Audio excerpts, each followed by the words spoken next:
On the show, yes, we're going to allow you to vent. There's going to be a lot of consternation out there, and there is. My email box is already full.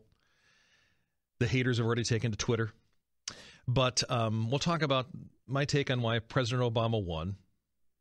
And a lot of it has to do with just working 11 states and winning the slimmest of slim margins. But they did it. They ran a very good ground game. We were under some false assumptions. Also, in order to win, I'll remind you that President Obama had to run away from himself, from his own record. He acted like he was the challenger, and it actually worked. Same predictions, unfortunately, same dire warnings that I was making pre-election still stand, so we'll talk about some of that. And all sorts of other things related to the election. But Dick Alpert's a very busy man today, and especially busy. He did traffic from. All right. One of the bigger revelations that I had as I analyzed over this last 8 hours of prepping for the show, the poll results, the exit polls, one of the bigger revelations I had is we were right on so much and still wrong on the ultimate outcome, and that's all that matters. I'm not trying to provide you solace here. It's that, people are already looking for silver linings. We have a silver lining that lines Wisconsin. But nationally, I'm not seeing a silver lining. I'm really not. But we conservatives were right on almost everything we were saying. It still didn't matter because we obviously got enough wrong. We didn't see a few things coming. But my revelation was the polls that I was watching most closely and we were talking about most often were by and large correct. Rasmussen and these other polls showed a very tight race, slight Romney lead. He led in the popular vote virtually the entire night. The exit polls confirm so much of the rest of it was right, too. So this election is about the economy, they asked people. Yep. Most people said it's about the economy. So you think the country's going in the wrong direction? Yep. People said we think it's going in the wrong direction. So you don't like how President Obama's handled the economy in particular? No, people said we don't really like that. You independents. So you independents now. You independents, be honest about this. Now you're going to vote more heavily for Mitt Romney. Yep, people said we're going to vote heavily for Mitt Romney, and they did. Right on down the line. And I was saying last week, something about this doesn't add up to me. He leading him into independence, not leading in the overall total. Well, it turns out it was right because I presume other conservatives didn't take a few things into account, such as, and I think that this is a revelation that most of the national media aren't going to get to because they're too polite to say it. I think the first revelation is we have way too many voters who are ignorant of how the economy works and how jobs are created in this country. That just on its face is true today. If the economy is what drove the election and Obama still won, there aren't enough people who understand how the economy works and how jobs work. And I'm not trying to belittle liberals here. Oh, yeah, right. Of course you'd say that. There is a fundamental misunderstanding of how the economy and jobs work if you're reelecting Barack Obama, who has put all sorts of policies in place that have kept us at 8% unemployment. And be careful. Don't indict the entire country. Only half of it, because Obama won the electoral map, but he didn't win much more in terms of the popular vote. The final will be 50 to 49. He will have won by, I think, 2 million votes or less. That's 0.2% of the overall vote total that separated these two. So this was a very close race. But obviously, way too many people don't know how the economy and jobs work. That's number one. Second thing we didn't account for is we assumed there was no way, and this is our huge miscalculation. This is the big miscalculation among conservatives and myself.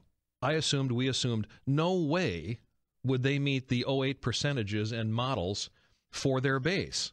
If he was a Dem +7 last year, he's not going to be anywhere near that this year. But they nearly matched it. This group of voters this year was Dem +5.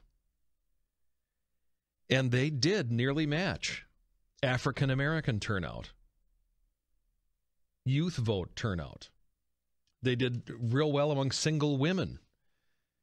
And I guess targeting them with free contraceptives and scaring them about their ovaries did work, at least enough in these states. And one of the things that we didn't see in Wisconsin was the deluge of ads that the Obama campaign ran on Mitt Romney wants to take your abortions away. It ran in a lot of other states, and it appears to have worked. So that's impressive that worked, as much as I hate it. They ran a savvy campaign. They targeted 11 states, and they managed to win in most of those states. Third thing we didn't account for, the huge number of women, minorities, and young voters that Axelrod and Plouffe did indeed get to the polls early. There were a lot of new voters in that category. They were telling us there were. And, in fact, they got him to the vote to the polls early. Now, that said, very close race. And I know that, and one of the things I'm not going to engage in because it's already sickening me, is a lot of the conservatives are going to beat up Mitt Romney, beat up Paul Ryan, beat up on Mitt's a rhino. I saw a press release from some Tea Party group or another already. Enough of the rhinos. No more Bob Doles or John McCain's or Mitt Romney. It's all nonsense. This was a very good candidate. He ran a very good race. You can criticize him in how they ran that race, some of the themes that they should have hit harder, perhaps.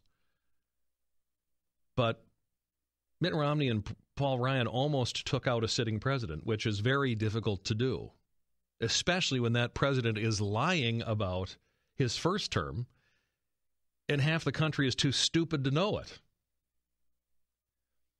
So I know a lot of that's going to go on over the next few days. It's just going to drive me crazy.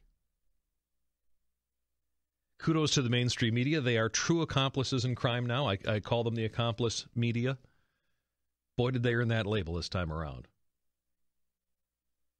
But the surprise was, to me, to learn the numbers in the analysis really was pretty darn accurate. We just didn't figure out Obama being able to win the election by overcoming the number of independents Romney had, by bringing out even more minority and female voters and virtually matching anyway, what he did in 2008 with black voters and with young voters.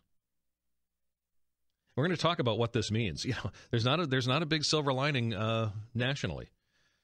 The same predictions that we were talking about still stand. Obamacare now becomes ingrained law, and in very short order, we will all be on government-run care. Sickening. It's going to happen. But we'll also talk about some of the positives where they can be found throughout the morning. It's 6:19 on WISN. I'll take an early break here, Jolene, and then I think I'm just going to open the phone lines and let people vent until the bottom of the hour news. 799-1130 is the telephone number if you want to vent or ask a question related to the elections day and the elections yesterday. And by that I mean ask a larger question about the presidential or Senate race. Ask a rhetorical question about where the hell this country is going if you want to. I don't mean call in and ask a question about which school referendum won. You can go online and find those results. Broader strokes here. 799-1130 is the number. We will take calls after a break. 624 on News Talk 1130 WISN. All right, Jay Weber, let's let the venting begin here. Scott in Fond du Lac here on News Talk 1130 WISN. Morning. Hey, morning, Jay. Hey, listen, a couple quick things. One thing I want to say is, I'm really proud of Ryan and Romney. I thought the Republican Party put two phenomenal guys in front of America to try to win this thing, and it didn't come to fruition. I want to say this: it does not matter on the economy. It does not matter the condition of the company or the country. What matters in this country is 50% of the people want handouts. Mm-hmm. Issues do not matter. They look at Barack Obama as the guy to give them handouts, and they don't look at the issues. That is the bottom line. Yeah, and I don't know if it's a full 50%, but it's close. And then there are enough other working stiffs that are naive enough to go along with the Democrat and the union BS, and that's what ultimately is putting them over the top. I don't think we're at a 50% tipping point yet, but we're close. Two quick questions, and I'm going to hang up. I'll make it quick. Your assessment on what Hurricane Sandy did to this thing, and what do you think Bibi Netanyahu's thinking this morning? Bibi Netanyahu called the president to congratulate him, so there's that. But as for Hurricane Sandy, I think it might have hurt on the margins, but the fact is there was so much early turnout and early vote that was banked by the Democrats that it didn't have that great an effect, I don't think, ultimately. But and when we look at the map, we're going to have to see what happens ultimately in Florida, Ohio, some of these other states that Obama won, because some of those wins might be on the margins. And if that's the case, then maybe Hurricane Sandy did have just enough of an effect, because Mitt Romney was leading in the polls going into that week. And then Hurricane Sandy took the negative stories that we had finally gotten going on Obama off the front page and off the American radar. And it also made Obama look all presidential. So it might have helped on the margins. But I think that the problems were deeper in that. Jay and Racine, you're on WISN. Morning, Jay. I'll Morning. just say morning. I'm not sure it's a good morning. Beyond what President Obama is going to do in his second term, which is what he had professed in his first term but really didn't do, whether it's cap and tax, amnesty, energy control, federalization of education. I'm more, as I think back, I'm very angry at, like, John Roberts. I'm surprised at the people in the state how, I don't know if they obviously don't know what Tammy Baldwin stands for, but you alluded to it in your opening statements. I think the thing that frightens me the most out of all of this is the lack of media integrity. Yeah. You had Fast and Furious. You couldn't even get it in the news. You had a contempt charge brought up against Eric Holder. Nobody even knew about it. Mm-hmm. You had and this is at all levels. We could go on. We could go on with that list all show. I absolutely agree with you in all of those assessments. Yeah, and it gets to, I don't know how you're only going to have Fox hitting at these things. I don't know how the world you're going to get all of the information out. Tammy Baldwin's future votes, all of this stuff. Remember, I want to get some other calls in here before the news, but you're hitting on some big themes there, and we'll talk about them all throughout the course of the day. The Baldwin race in particular is interesting to me because I'm convinced that she wouldn't have won this race if not for President Obama's coattails. Stu and Shawno, you're on WISN. Yeah, Jay, great show. Love your show. Thanks. All politics is local. In California, they had a proposition to raise taxes on people making $250,000 or more to pay for schools. They voted that down, but yet they vote a president who wants the same thing. Yeah, the dichotomy between what we're seeing in the states and locally and what we're seeing nationally is another thing that's hard to explain, and it can only really be explained in a good turnout model here, and the fact that America is changing geographically, demographically, and ethnically, and the Republican Party does have to finally, after so many years of talking about it, they do have to find a better way to address to minorities and women, single women in particular. Married women aren't as big a problem, and by that I don't mean cave into them. I mean hone a conservative message that really targets them more effectively. John in Fond du Lac, you're on WISN. Morning, Jay. Morning. Well, them previous callers kind of took what I was going to say, but the one thing from your last statement, our country is changing. Yep. Not only demographically, but we are going from being the greatest bastion of freedom and liberty and economic model in the world, and now 50% or 51%, whatever voted for Baldwin and Obama, want us to become Greece, Spain, yep. Portugal.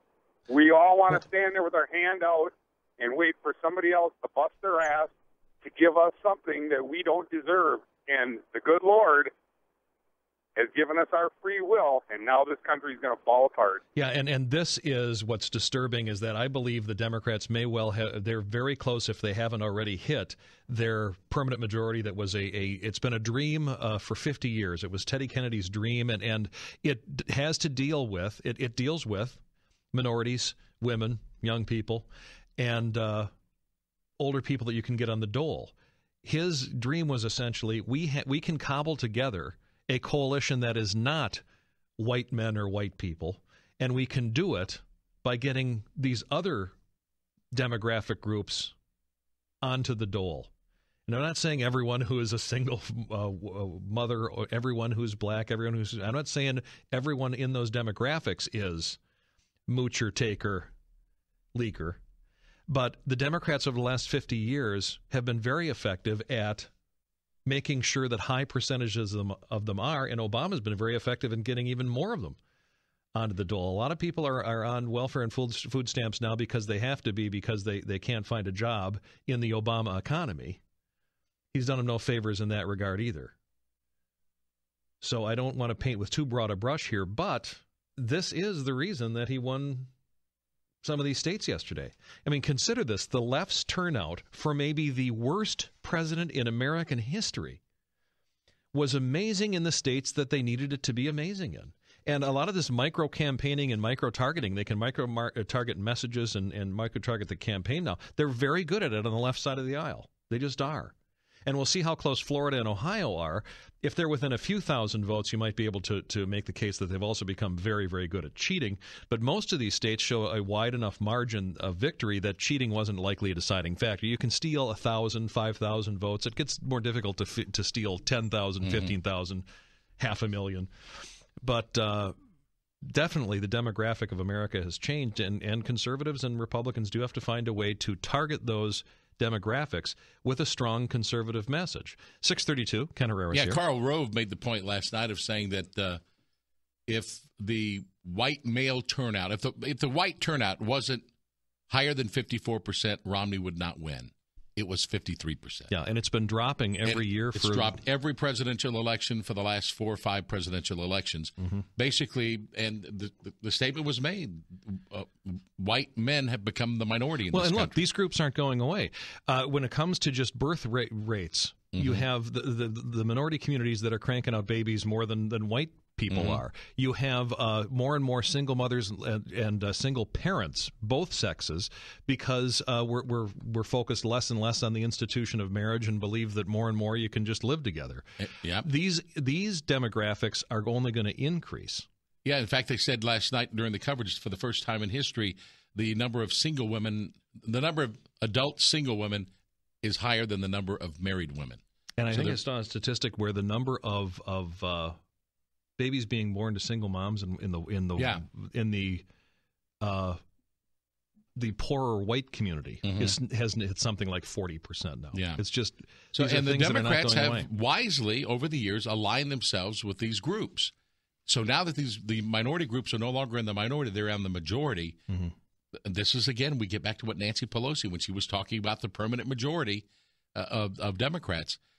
Until things change, we may be looking at this for a long time. You're right, and we do have to address that. At the same time, he ran away from his own agenda in order to win. We got to keep that in mind. And this is the slightest of margins. This is really not a resounding about 1 million win. Votes nationwide. In fact, I think it was Dick Morris this morning, who did have the guts to appear on Fox News, made the point that he's the first president ever to win re-election with less vote than he got the first time. Yeah. Even Clinton. Remember, there's a third-party candidate in there. The president that wins re-election always wins by a wider margin. Obama lost 7 percentage points. Surprisingly. Was it 7? He lost 2 percentage points on the overall total.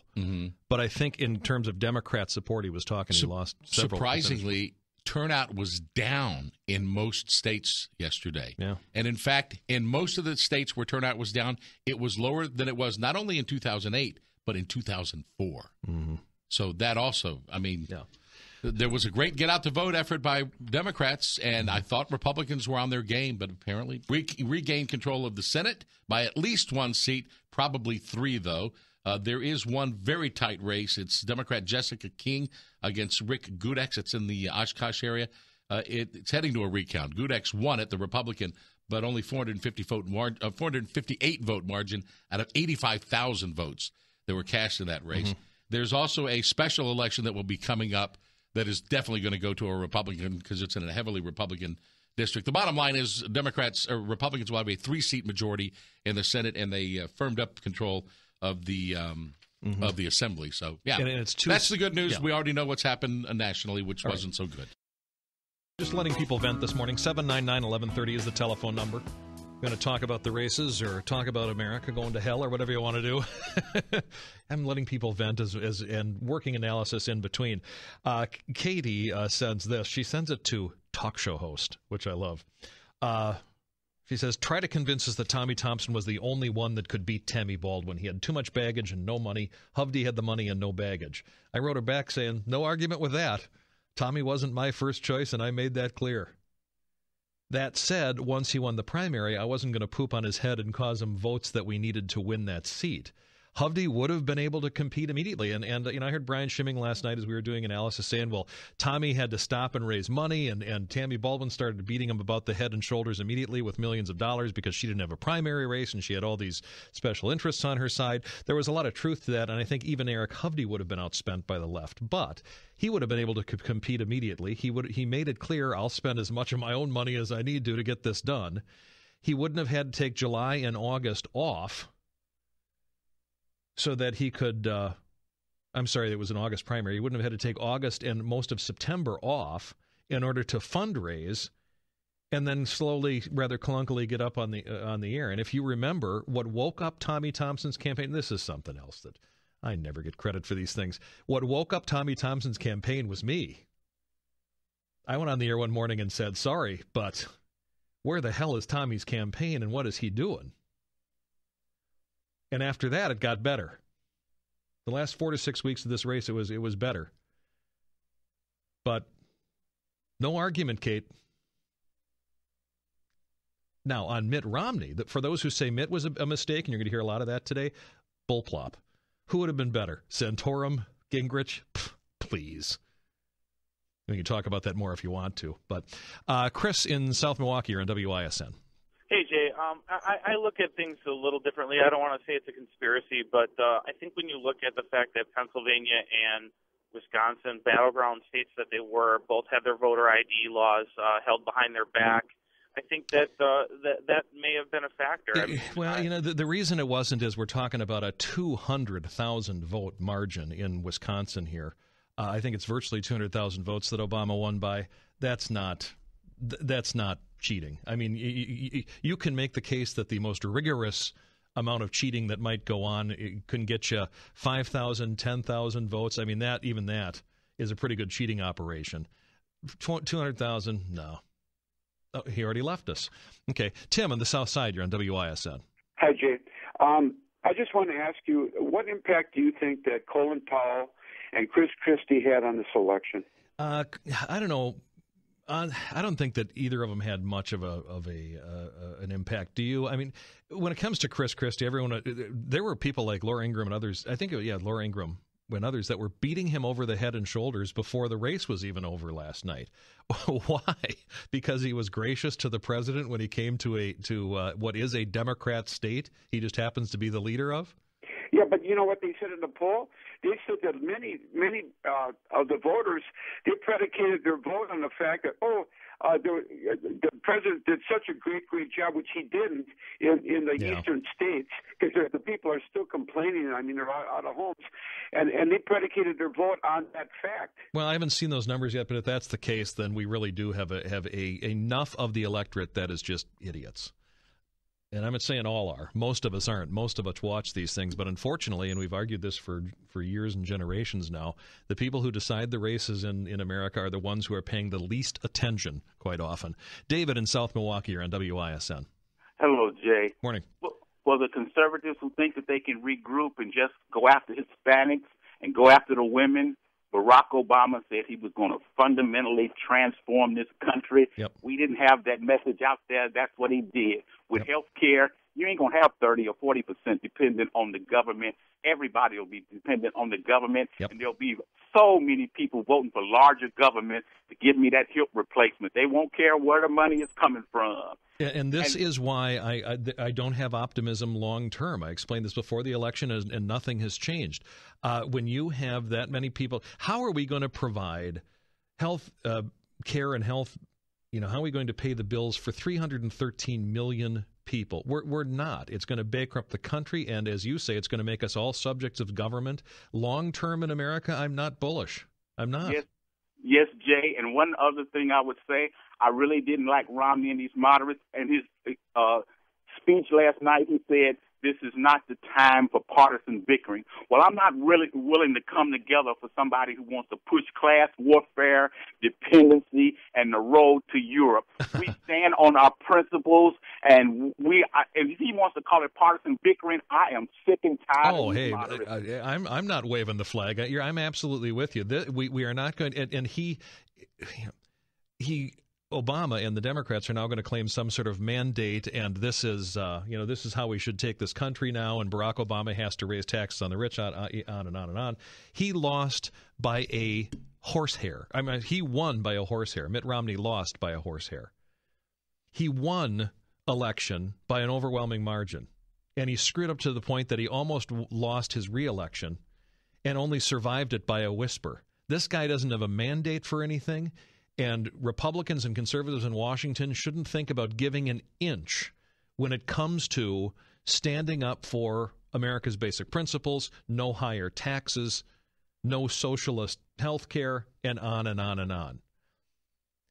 You're going to see a real heavy attempt over the next several days. It already started last night by the media and by the Obama White House and by the Democrats across the country, claiming Obama has another mandate now. America has reaffirmed that they like the way this guy's taking the country. We have to take it further. More wasteful green energy, less coal, less oil, less gas. No.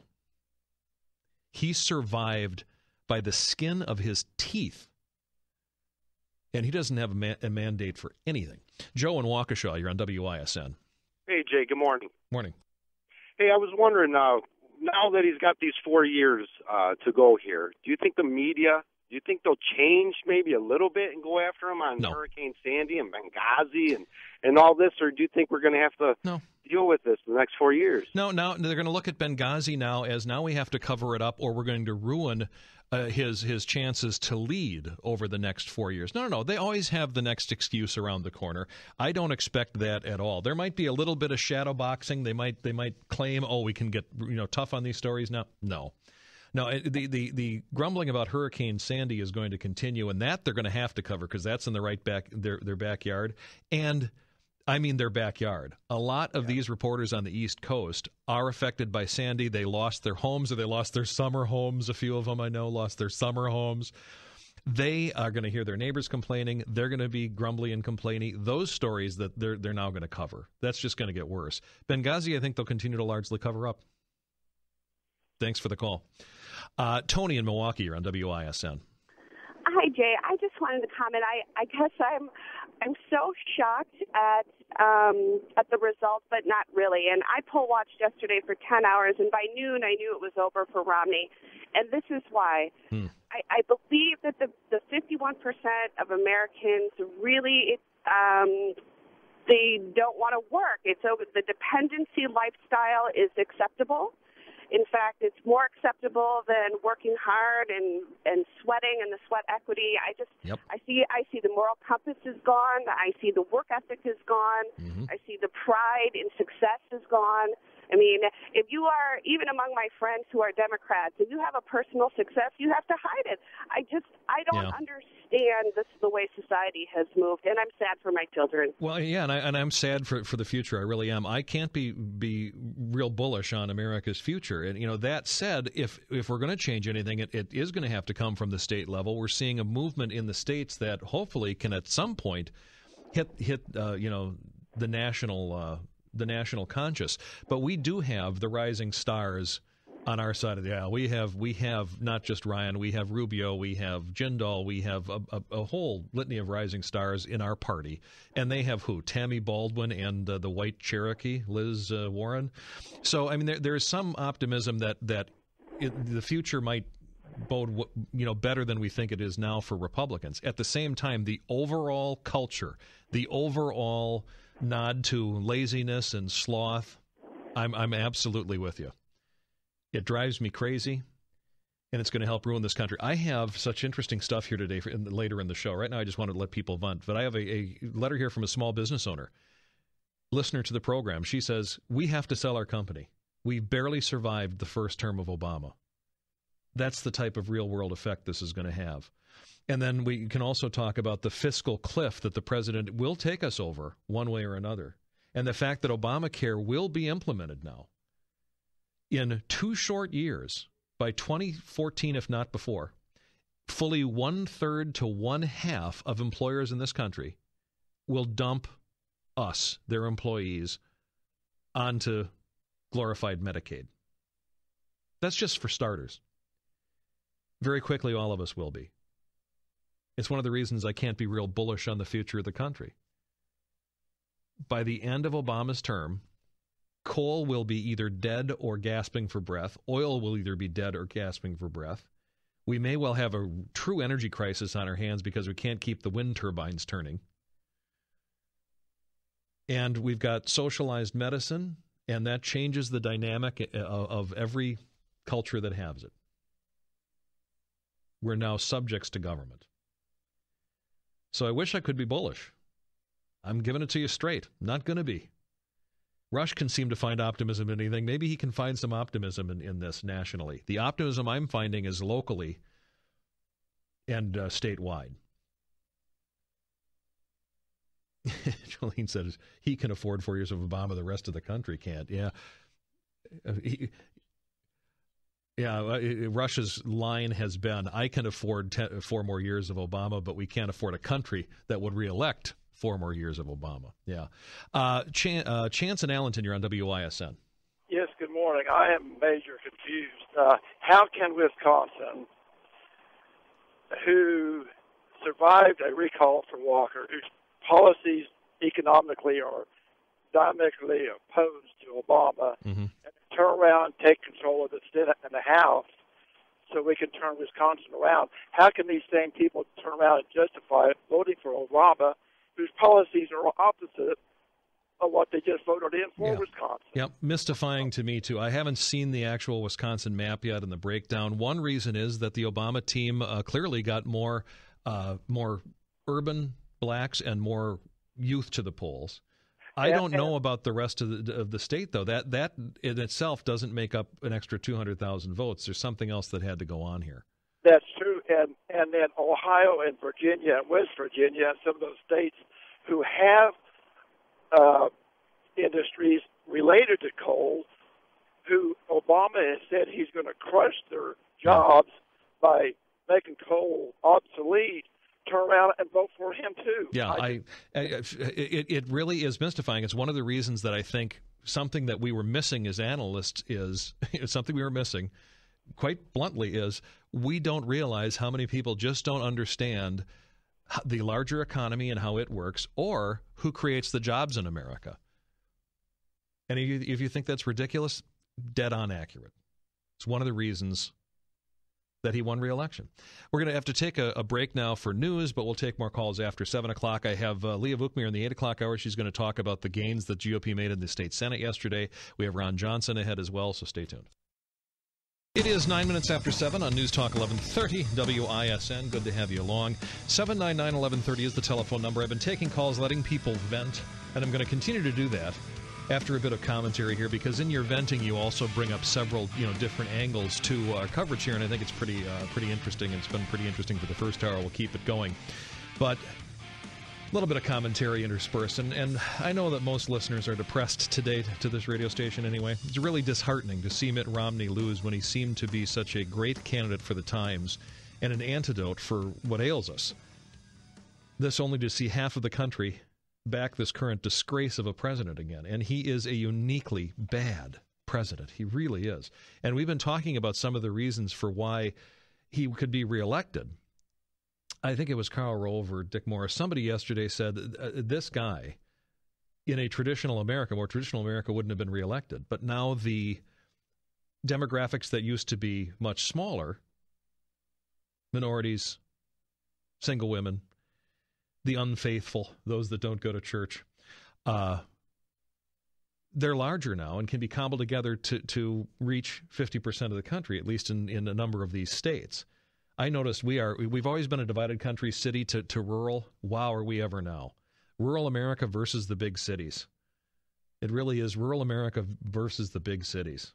Because if you look at a county-to-county map, once again we have a map that is almost entirely red with blue splotches, and yet they won. So that becomes apparent to me. But we've been talking about some of the reasons for why this occurred, and I've been trying to offer some optimism, but that's mostly related to what we saw in the state and local election results, not the national results or the Obama win, because frankly, I don't see much optimism there. I really don't. I got an email from a listener saying, I'm done. I am going to stop following politics. I am going to tune out the world. I'm going to go back to my own little life. I'm going to find the joys in the small things and carry on that way. I'm done. And I had to write him back and say, I feel the same way. Unfortunately, my paycheck and my livelihood are predicated on paying attention to this stuff. I can't shut out the world today. I got to put on the happy face. Nor should we shut out the world. The fight needs to go on, and it will go on. We'll take some days off. This will be like a big Packers loss. We'll take some days off. We'll recuperate. We'll rest. We'll sketch out a new strategy, and we'll go from there. But the fight needs to go on, and there are so many reasons to be optimistic at the local and the state levels. This is one of the things that I couldn't figure out going into this election. Here in Wisconsin and nationally, we continue to see this Republican wave of GOP governors and legislatures turning states into right-to-work states, reducing taxes and implementing better budgeting, governing very effectively through smaller, leaner government. We have the blue states, some of the blue states following along, and those that aren't, like Illinois and California, are in huge, huge trouble. And you just hope this change will, if the change occurs at the state and local levels, you think the change would eventually occur at the national level. I don't know about you, but and we're going to talk about race here. I do think that a white candidate that was this bad would have lost the race. I think there was an element of the country here, from whether it was white liberals, whether it was African Americans, whether it was Hispanics, that helped prop him up. He otherwise wouldn't have won, and I'll get to that in a moment. But I'd put our future leaders' bench against theirs any day. Give me Ryan, Walker, Johnson, Christie, Jindal, Priebus any day. Up against who? Baldwin, the white Cherokee, Liz Warren, that horrid Debbie Wasserman Schultz, any day. So the future of the party still looks bright long term, so long as we can crack this conundrum that we have with the minority vote. And it has to be a conservative alternative that we offer them. It cannot be just more or different handouts. We can't join the handout the handout bandwagon, because it bankrupts the country. As for finding joy in Mudville today or some sunny side to this, not nationally. All of the warnings and dire directions that I made pre-election stand.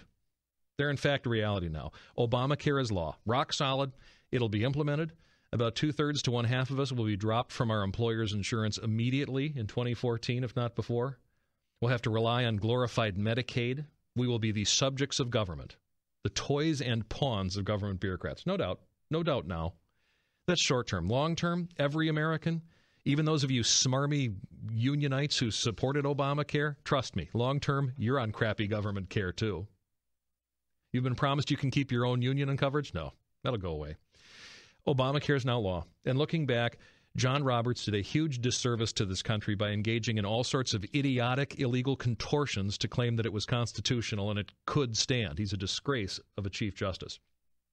But other than the bad Obama ideas, tax increases, hyper-regulations, they're also as good as law as of today. Businesses big and small will continue to sit on their hands and on their money and not hire, as they become subject to massive new government intrusions into their businesses, far more hoops and regulations.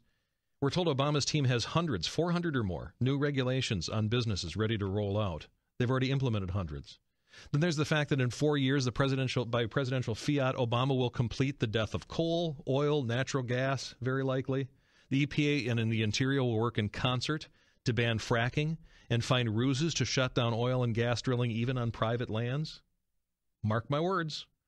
Ditto for coal. The coal industry is as good as dead and is likely to die first, quite frankly. Taxes go up on all of us. And where's the bright spot in the economy? Gas prices, grocery prices, utility prices, services we use, all will continue to skyrocket. Yeah, guaranteed. In part due to the war on oil and the government push for green energy. Then our traditional taxes will go up. Yeah, there are new tax increases related to Obamacare. They affect every medical device sale, every hospital or nursing home bed. They affect every home sale. Somehow the new Obamacare tax, we have a new Obamacare tax that is tied to the sale of homes we'll all have to pay if we sell a house. Taxes, of course, for anyone making over $200,000 will go up. But hey, the libs and Obama want to allow the Bush tax cuts to expire on all of us if they can manage it. And of course, then there's Obama's temporary payroll tax cut. That'll come to an end. He doesn't have to pretend that he supports that anymore, and he doesn't need your vote. As of January 1st, that little bit of extra money that he lets you keep on your paycheck due to the slight payroll tax cut, that's gone. He doesn't need your vote anymore. Then there are things that most Americans don't even think about, like Dodd-Frank, ingrained law now. And that much more of our private economy and financial system is under heavier government control.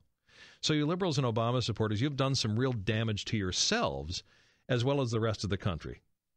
So when your food stamp handouts go up by a few bucks and you rejoice, think of that. There have been more predictions for a second recession under Obama than predictions of a recovery. In fact, I have not read, if you found one, send it to me. I haven't read one economist who says recovery looms in 2013. I've read a lot that say second recession is on the way if Obama gets reelected, and he has been now. It's just the truth. This election was ruinous for us in a lot of ways. The old America is gone. Obamacare alone ensures that we're now a European socialist type of state. We're subjects to government again. It only took 238 years. I thought we would have had a longer run.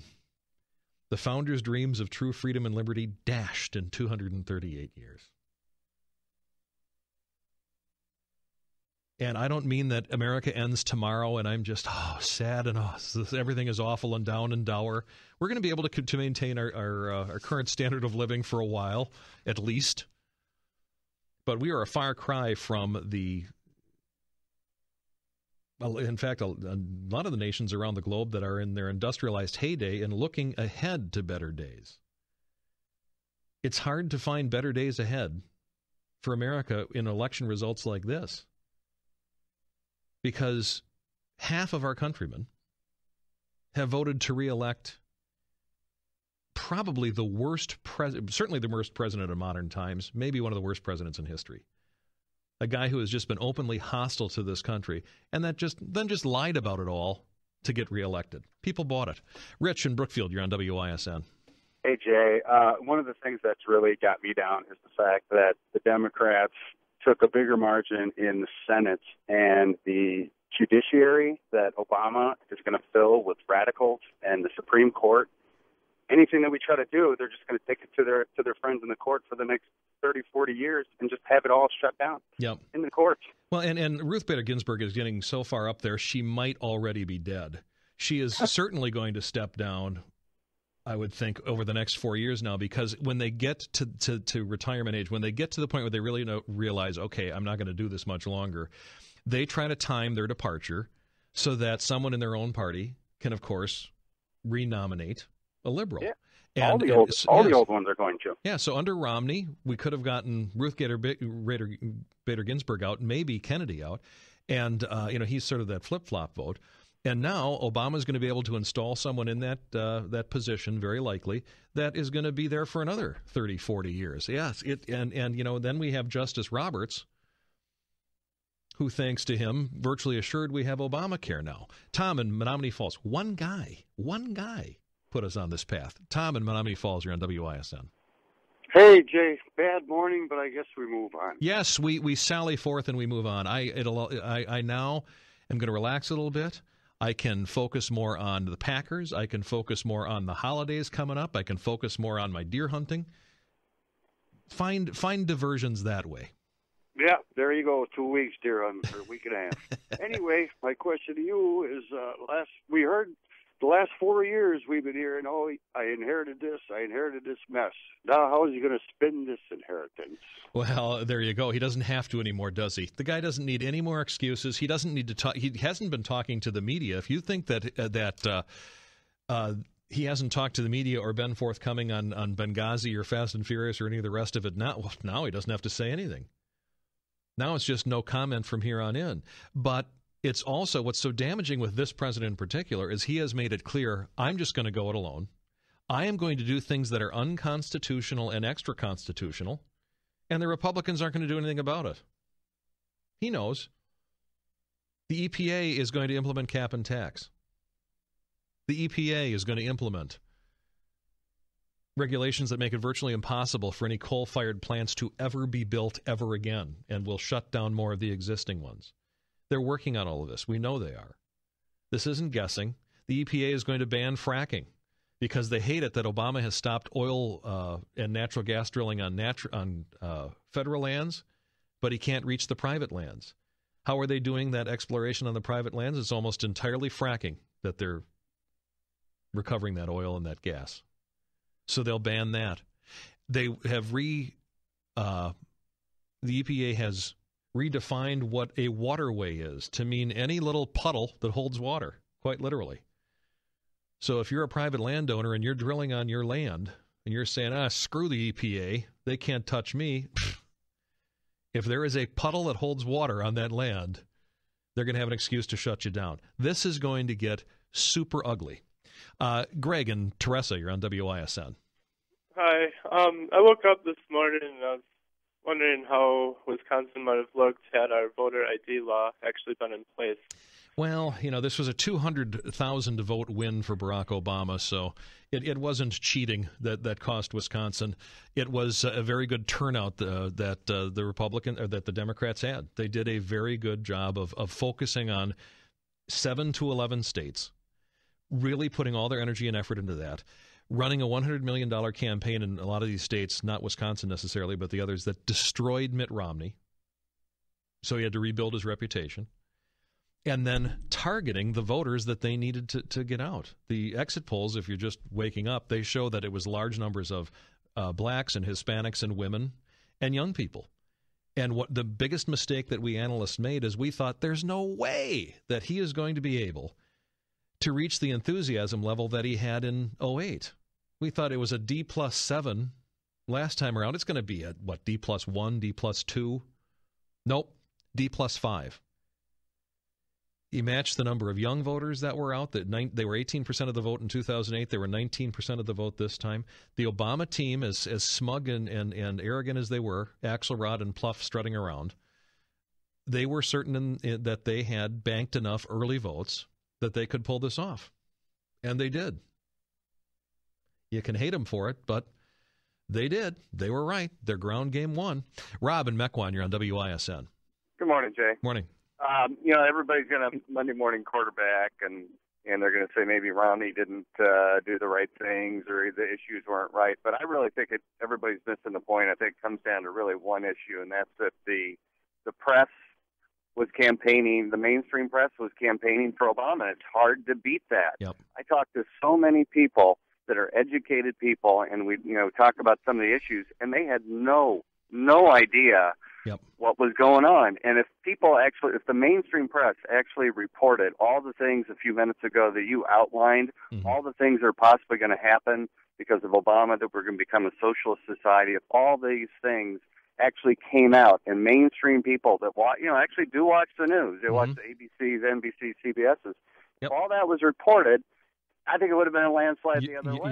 You're right. And we could add so much. That's the only point. Yeah, we could add so much to that. We could, beside all the other things I mentioned, you could add Fast and Furious to that. You could ask ask for honest reporting on Benghazi on that.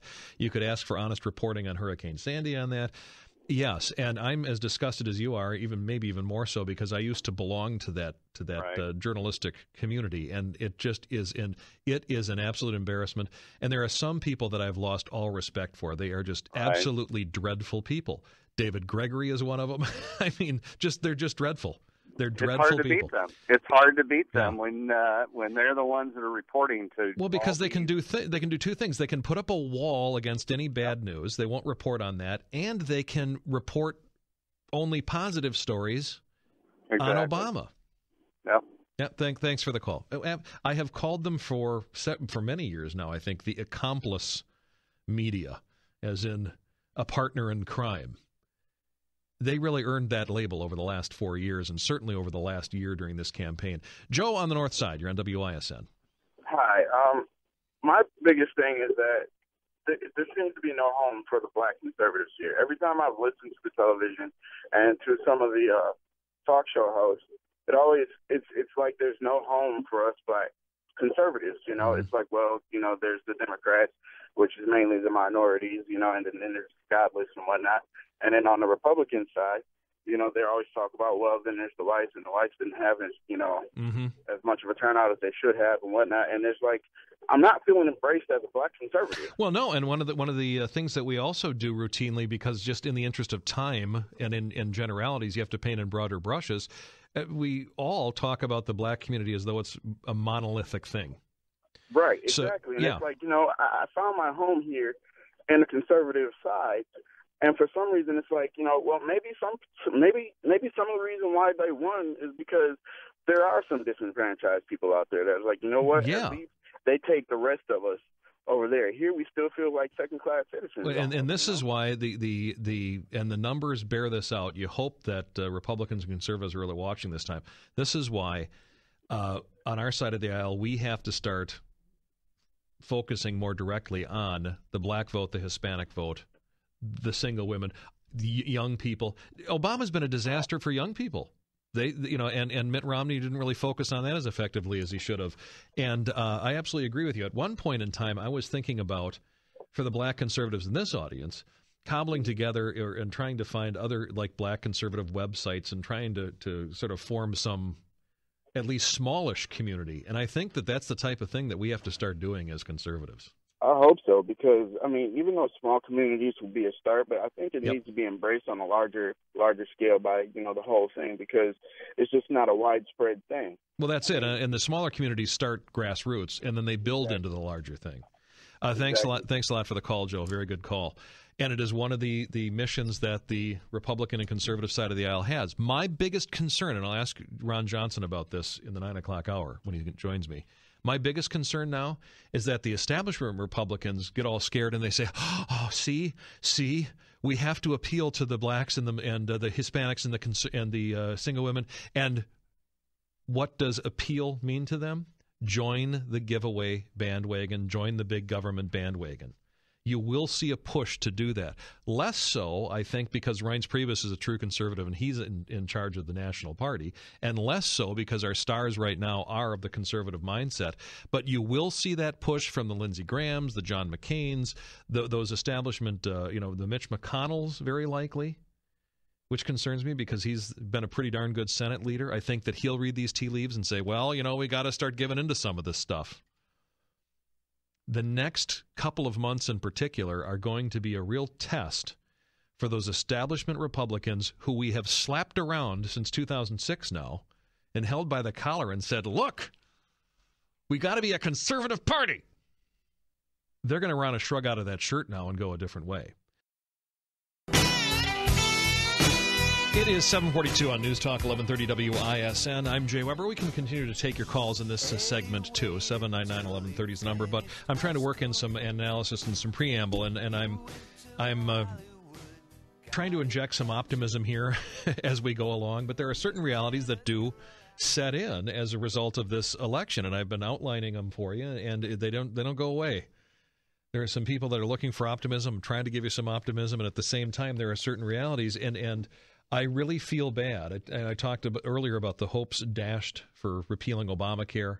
We're heading off into that living nightmare. Hopes of a recovering economy or more jobs, more hires. I think those hopes are gone.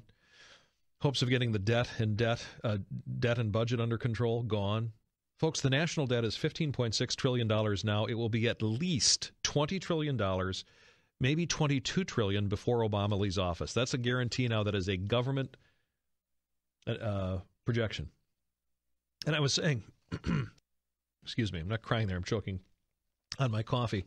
I was saying I don't see much optimism. I really don't, not for the long-term future of the country. And it's reasons like this. Now, I consider myself one of the lucky ones that I've been employed through this recession. I received an email last night that I'm going to talk about later from a small business owner saying, I and my husband, we have to sell our business now. We barely survived the first term of Obama. We have to sell our small business. More of them are now coming in. Steve just asks openly, I wonder how many small business owners are planning or carrying out layoffs today. Well, the answer is a lot of them are going to be planning and carrying them out, and a lot of big companies are too. From James in Salem, unintended consequences. My girlfriend works in management. Her company was waiting to see results of the election and have things prepared to move manufacturing and distribution to Mexico and China if Obama won, in order to avoid Obamacare taxes. She was almost crying last night, saying there's going to be massive layoffs at her company. Thousands of workers will be unemployed because Obama won. She was just sick to her stomach. It'll be interesting to see if there is going to be another mass layoff of people as companies try to figure out how to stay in business. Guaranteed. Every year, we tend to get some layoffs in December as companies recalibrate for the next year. This year, they are likely to be massive. This from Michael, and I won't identify him or the job that he has specifically because I don't know specifically about the company, although he's, I can't speak specifically for the company until I verify this more. But he says, I lost my job of 25 years in October. It's an industrial supplies place, and he blames Obamacare. The company was anticipating Obama winning the election and decided to have a layoff in advance. In order to avoid Obamacare, their plan to finish up development projects that are in-house now in America and then move development to China. There will be no part-time work for Americans. The work will just move offshore. The election assures this. That's from Michael. These are the types of hardships that we're going to hear. And I really feel for friends, for family, for those of you in the audience that have been unemployed, are about to be unemployed, those of you who own businesses and feel we can't keep it going any longer. These are the realities of a second term for a uniquely bad president. A man that has ruined the economy for 4 years gets to ruin it for another 4. And I'm sorry, but hopes of a recovering economy are gone. I've not read one economist who believes an Obama recovery is in the works. Every economist I've read says recession coming in 2013 because the tax bomb goes off. The tax bomb goes off. And they'll raise taxes on business owners and the most productive again, ensuring that the economy will not recover for at least another 4 years, which sends us into a recession. Or Obama and the Democrats will cut money from the military and allow the Bush tax cuts to expire on all of us, raising taxes and sending us into a second recession. Folks, I see no way that prosperity is just around the corner in 2013 or 2014, and most employers don't. There are going to be very few employers that are going to be willing to hire or make any moves. They're going to continue to sit on their hands as they have the last 4 years. It's just not going to happen. If you have a job, any job, cling to it like grim death. If you're out of work, I sincerely mean God bless you and the best of luck. This is going to continue to be difficult. The death tax will not only continue, but it's going to drop down to $1 million exemption now. So screw all your kids and grandkids of middle-class retirees now. If they die, government gets their inheritance. And the Washington Post, the day of the election, finally focuses on this. After an election focused heavily on the economy and soaring national debt, Washington will immediately turn to a year-end debate that has the potential to dramatically affect both the looming fiscal cliff. Unless Congress acts by New Year's Eve, taxes will rise for nearly 90% of Americans on January 2nd, and the White House will be forced to carry out nearly $100 billion in automatic cuts to the Pentagon and other agencies. With neither party on track to take complete control of the White House, Senate, and House, the fiscal cliff will require a compromise that has for 2 years eluded President Obama and House Republicans. A compromise that raises taxes on the so-called rich is what they're talking about. Failure to achieve consensus has the potential to throw the nation back into recession as households absorb a hit to their finances averaging $3,500. Yes, but a compromise that raises taxes on the so-called rich also throws us into a recession. They talk about as the campaign wound down, it became clear that Obama would, in re-election, set the stage for an epic battle over taxes and spending. Democrats said a freshly reelected Obama would draw a line in the sand over his demand for increasing taxes for the wealthy. He would invite Republicans to acquiesce to this demand or risk taking blame for dangerous political gridlock and raising taxes on everyone, letting the Bush tax cuts expire. This is the game of chicken they've been playing. I've been outlining it for you. Other show hosts have been outlining it for you. The president and the media, he knows the media's with him. They're going to argue that Obama's reelection is a mandate to do this. And hey, the conservative and Tea Party Republicans in the House, they were also reelected, by the way, and by wider margins than President Obama was. So they have their own mandate from their own constituents. And of course, the last time Obama and John Boehner negotiated 3 years ago, Boehner thought he had deals cut 3 different times. And Obama kept moving the goalposts, remember? So the question is Obama even willing to bargain at all, period, or is he just going to keep playing games? It sounds like he's just going to make a demand. And we in this country are in trouble either way. Because Democrats have vowed either we raise taxes on the rich or we raise taxes on everybody. It really is extortion, and they know the media will cover for them. They are saying either we kill the village elders or we wipe out the entire village. You choose. Who dies here? That's the ultimatum Obama's giving Republicans. And in doing so, giving the entire country. Do you want me to kill the rich and the productive, or do you want to have me kill all of you with higher taxes? Chris in Waukesha, you're on WIS. I'm just taking calls generically, so it doesn't have to be on this. Hi, Chris. Hi, Jay. Thanks for taking my call. I guess as the night wore on and it became more imminent that Obama was going to win this election, I started thinking, what do we do next? And I guess you talked a little bit about this earlier in the show, but we did retain control of Congress, and this whole Benghazi thing is nowhere near being investigated.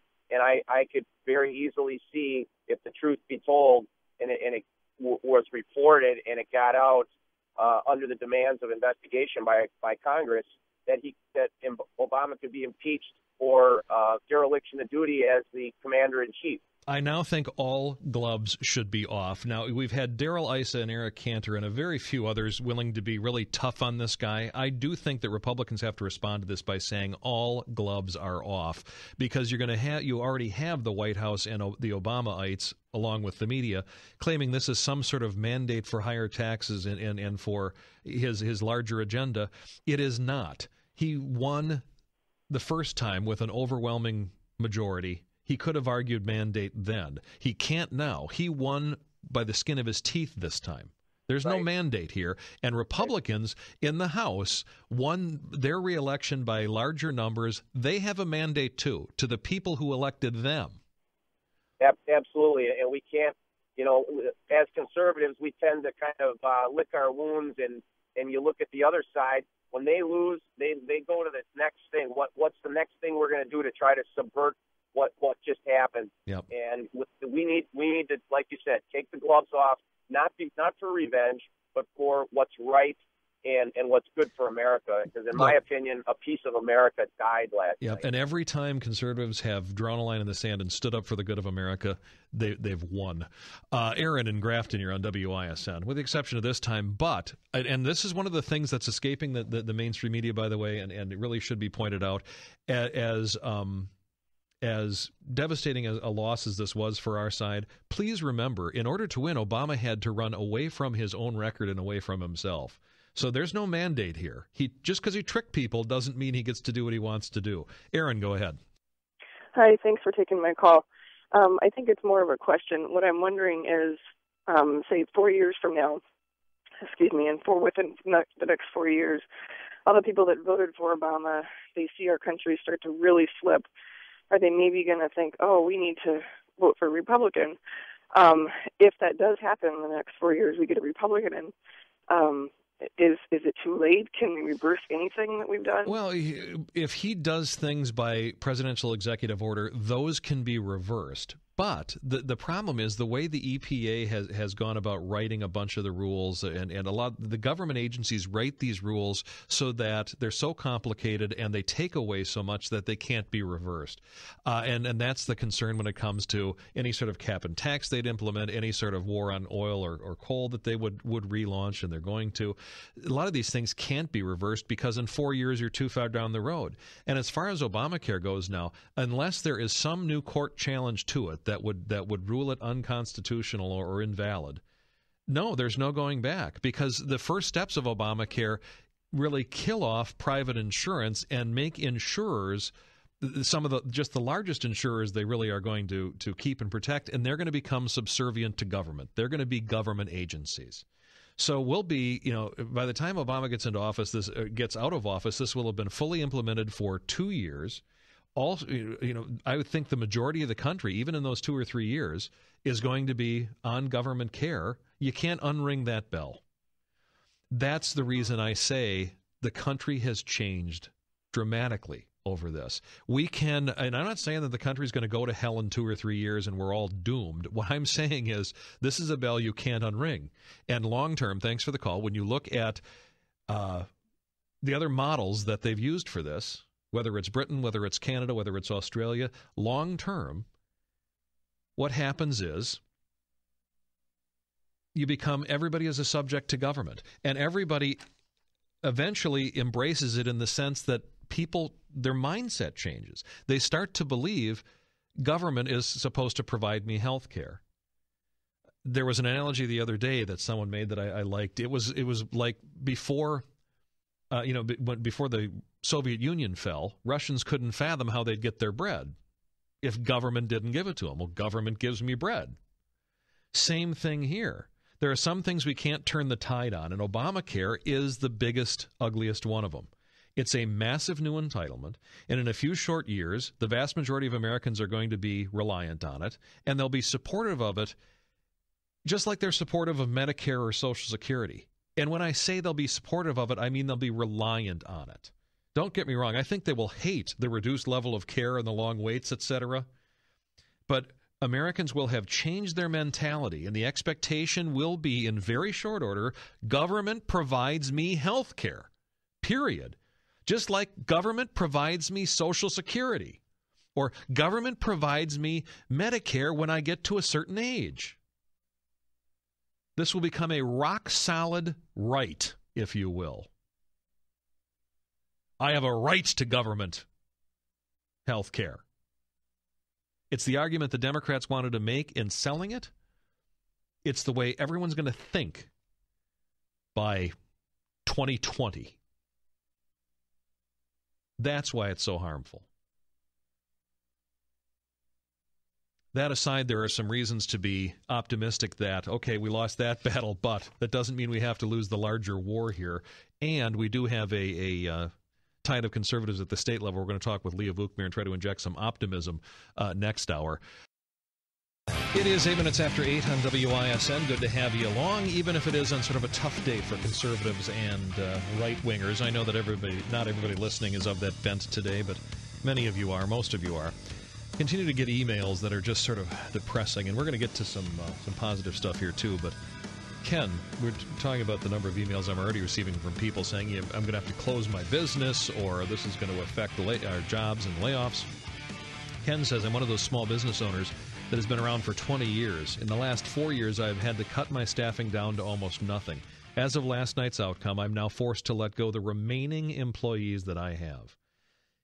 It will also be a question as to how long I can keep my doors open. I would like to thank all the useless idiots that voted for this worthless excuse of a leader.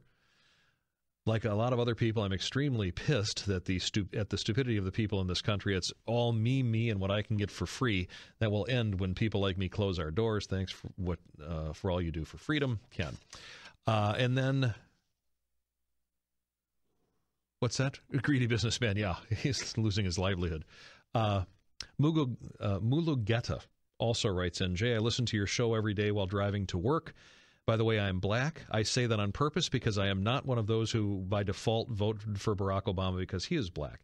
Two parties play a key role for this election. First, the media totally hiding what this president is doing and planning to do, the damage that he did to his blessed nation as well, this blessed nation as well. And the second party is the majority of the people who do not want to work. These are toxic crowds who don't know the difference between voting for a movie star as president and president. I guess that's it. It's sort of it's a run-on sentence, so I'm trying to parse it out here. How am I going to retaliate? I'm going to go to work early in the morning rather than sitting on a couch and eating popcorn and waiting for the liberal TV shows. I have you in the morning and Mark Belling in the afternoon when I drive back and forth to work. Keep up the good work. My final word is America voted for the wrong guy at the wrong time. Thanks, Mulugeta. Well, thank you for that letter. It's actually, both of those letters are a preview of my next topic. And I don't know if I'm going to have time to get callers in here before Leah Vukmir at 8:30. So if I do, I'll work them in. If not, not. But you don't have to hop to the phone here. The topic is going to be how the African-American community let the country down this election. And I'm sorry, but it's just true. And I'll get to my thinking on it. And I think that you'll find that it's solid thinking. But Jennifer Rubin has a take on why Obama won and lost, and I gave you mine earlier, but she says the Democrats made good on their promise to turn out the heavily Democratic electorate. It was a D+5 or D+6 turnout. She's right about that. This is the thing that just surprised us all. We were certain that D+7, the margin that Obama won in 2008, could not possibly hold up, and it did. That ground game was a superior ground game in those 11 states that they really needed, and they worked their plan. Got to give them credit for that, even if it's grudging credit. She says, plainly, Romney team officials overestimated their strength in Colorado, Iowa, and Florida, which they had expected would narrowly go their way.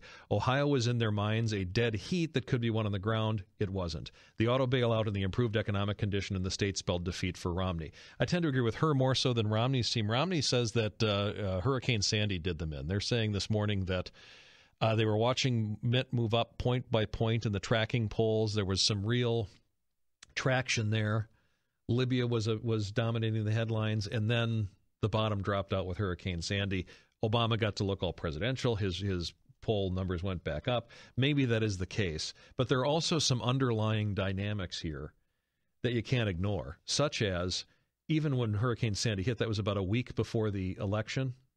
Even by the time that hit, in a lot of these states, Democrats had big numbers of new voters banked. And that's something that we weren't prepared for. It's something that Ryan obviously didn't see coming. He was on the show yesterday saying they scavenged their vote. They didn't. So they managed to turn out a D+5 or 6, which is impressive. So Rubin says that Romney proved to be a better candidate than many expected, but he was not able to shake the conviction of enough voters that things were getting minimally better. There will be plenty of discussion about the low percentage of Hispanic votes garnered by Romney, but that wasn't the decisive factor. Some conservatives will insist that a more stringent conservative would have made better use of the Romney Care issue, but that didn't seem to be a decisive issue either. If Romney had made more hay out of Obama's foreign policy failings, would that have made a difference? She says unlikely. I think maybe if he really would have hammered on Benghazi and the foreign policy failures. She says part of the explanation is certainly the war that Obama waged during the summer, this $100 million or better campaign to just trash Romney so he had to rebuild his reputation, which he largely decided was going to go unanswered so he can save his money for September and October. But she says before Republicans conclude that they had an insufficiently conservative candidate, which I don't agree with, they should consider what happened in the Senate, a near wipeout. The party goes hard right, selecting candidates even less appealing to women, minorities, and an increasingly secularized society. It's hard to see how they will improve their standing. Now, that's the only part of her analysis that I truly disagree with. The Senate candidates are statewide races. They follow the top of the tickets closely, trust me. Tammy and Tommy in an off-year election would have been a very different result. I'm certain of it. Polls seem to show it. And we can get into the thinking, but essentially it is, she is. People emailed me saying, you were wrong. You said she was a uniquely bad candidate. Oh, no. She's a uniquely bad candidate. She just got all sorts of help from outside groups. She had massive amounts of money to spend to trash Tommy and to do it early when he had to stop and fundraise. I said earlier, I read an email from Katie who said, yeah, just try to convince me that Tommy Thompson was the best to take on Tammy Baldwin. Eric Hovde would have done better. He had no baggage and a lot more money. She's right about that. And I think this audience knows Tommy wasn't my first choice either. But once he got the primary nod, I wasn't going to poop on his head and cost him votes on the conservative side of the aisle. I played the good soldier on that one, but he wasn't my first choice. She's absolutely right. Anyway, even in a non-election year, if there wouldn't have been a president lifting her by the coattails, Tammy Baldwin would have lost that race. Tommy Thompson would have run a straight-up race against Tommy. I'm convinced of that. But in the Senate, we had Todd Akin and that other Senate hopeful from Indiana kill off their own campaigns with stupid comments about abortion. The candidates killed themselves, and in doing so, they killed off the GOP hopes to take over the Senate. That's all on them. It wasn't due to the fact that they were too conservative. It's because they were clunker idiot candidates. Other than that, I think Rubin's analysis is pretty good. That said, I think she also misses a large chunk of something I pointed to earlier, long-term. She evaluates the short-term reasons for a loss, yeah. She misses the larger demographic shifts that have, in fact, taken place amongst the electorate. I detailed some of these earlier, so just quickly. My biggest takeaway from why Romney lost is this changing society culturally and racially, and the fact that the demographics that include a lot of, not entirely, but the demographics that include a lot of the needy and the lazy and the moocher crowd, frankly, now have the numbers to sway the election. And I'm not saying all people in these demographics are needy or moochers, but the numbers in these communities are way too high of takers and moochers. Single women, blacks, Hispanics, minorities in general, they swayed the election. The Obama team got them out in big numbers in the states they needed them. They swayed the election. And that's glaring because our analysis was not wrong on several things. Mitt did win the independents by a wide margin. It was a close race, and he won, and he led in the popular vote most of the night. But the moocher class in the big cities made up for it. And credit Pluff and Axelrod. You can hate their technique, but they know what they were doing. Women and Hispanics built the presidential firewall. Independents sided with Romney in nearly every battleground state, Ohio, Virginia, Florida, Wisconsin. But Obama was able to make up for it with gains among Hispanics and women, according to the exit polls. And his handouts and his freebies and his scare tactics worked.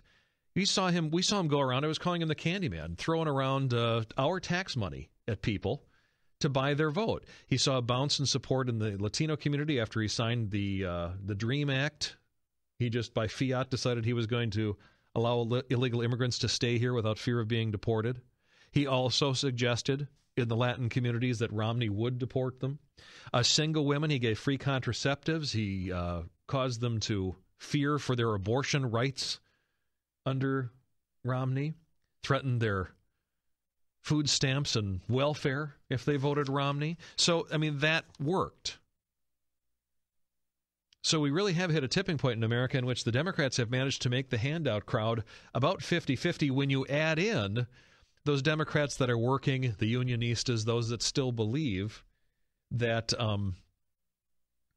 they believe in class warfare, they believe in this us versus them mentality when it comes to the economy.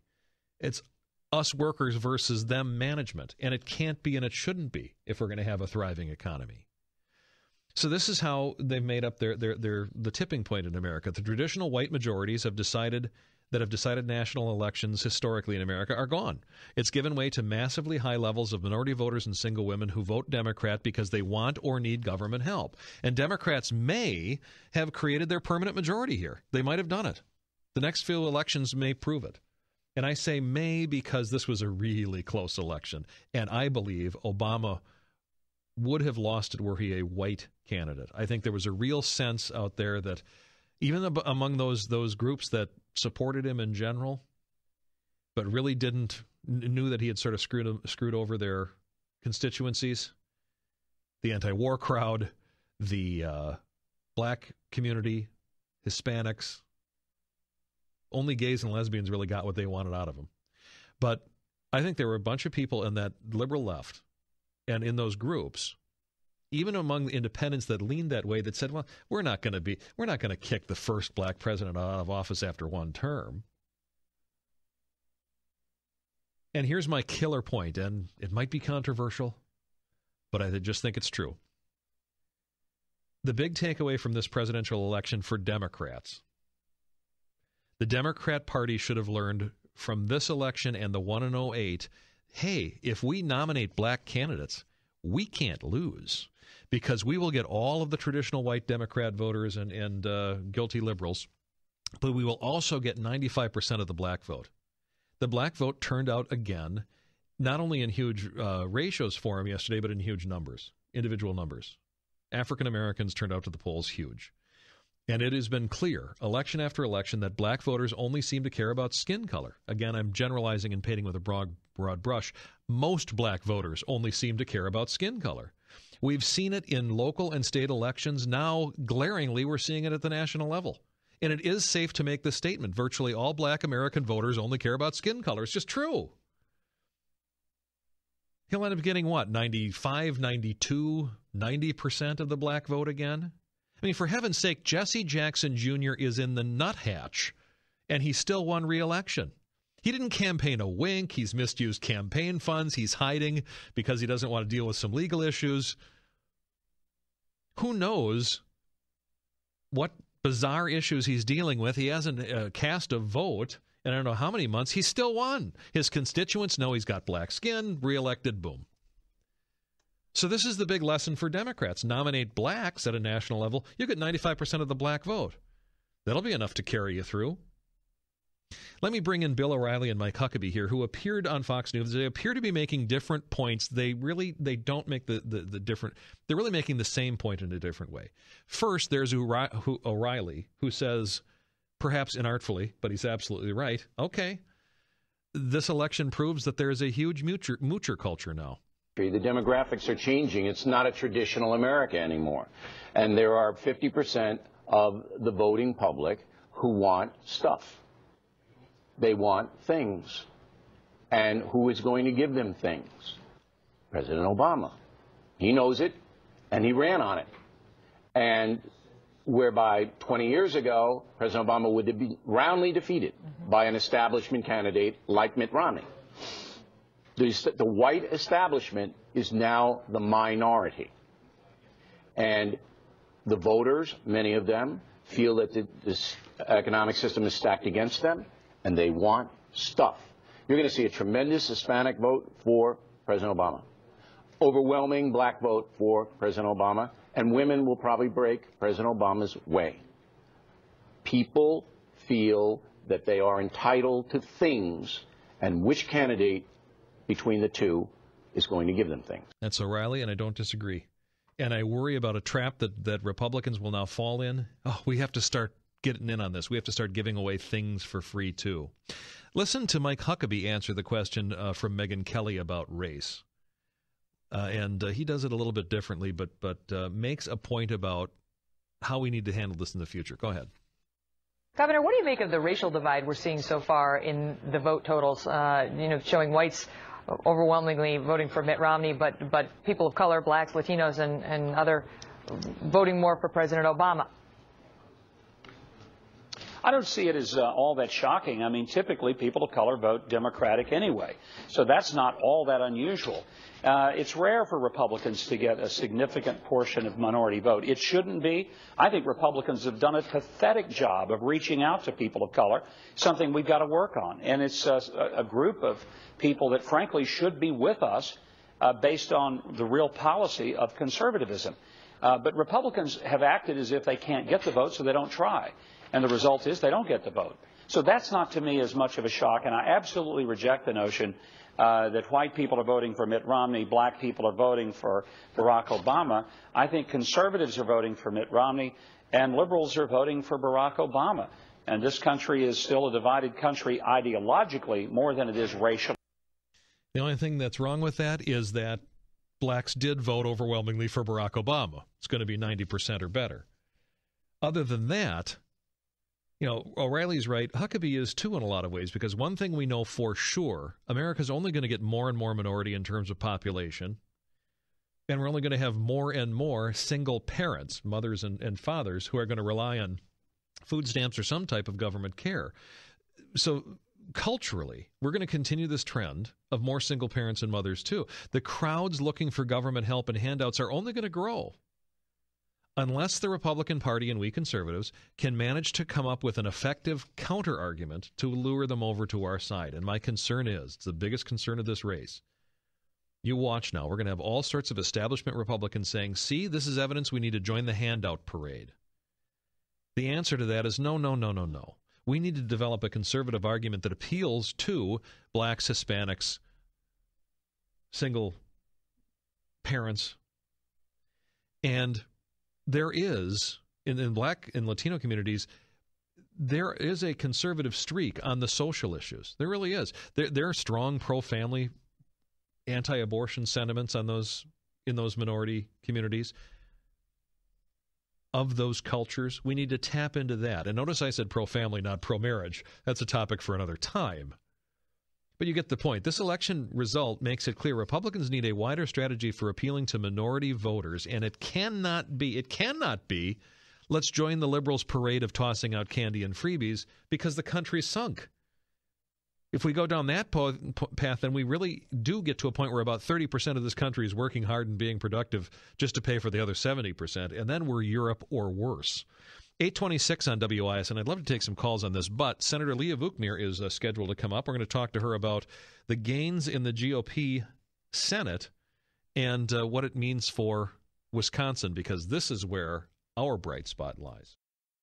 The country may be going to hell, but after 4 years of wrangling and protests and whining and recalls and lawsuits and nonsense, when you look up this morning, Scott Walker and the Republicans in the state legislature come out of this race with stronger numbers than they had in 2008 when Walker took over. Joining me to talk about this is State Senator from Tosa, Leah Vukmir. Good morning. How are you? Good morning, Jay. How am I? Well, kind of like you and your callers. It's a tough pill to swallow after last night, but on the bright side for the state of Wisconsin, you're right. We are completely back in charge as the people in the state of Wisconsin wished in 2010. So now, hopefully, as a state, we can show the way and move forward. You know, Governor Walker is still popular among Republicans. The same people who elect us elected him. And I think that is a very strong message that came through. And from my perspective, it gives us the opportunity now to move forward with reforms, putting all of the occupation of the Capitol behind us. Now we can really get to work, because that margin in the Senate, which was very important, looks like it will be 18, and that will make a huge difference. It would be 18-15, right? Correct. Yes, this is a 3-vote margin, and at least 2, maybe 3. The race between Jessica King and Rick Gudex is separated by like 400 votes right now. You could see a potential recount there, but King lost to Randy Hopper in the 2008 election by fewer than 200 votes. Correct. So that's likely to stand, especially with the smaller vote totals. This isn't like 200,000 people voted or anything. Right. I think it will stick. Yeah, Tom Tiffany is the one who won Holprin's seat up north, and then of course you have the seat that Paul Farrow and Chris Keppinger are wrangling over. I think Farrow had a narrow win in there. In that, is that what we've determined? Yes. No, he did win. Okay, he did win. It was I don't think it was very narrow. The final percent I have not heard, but okay. he did win, yes. Okay.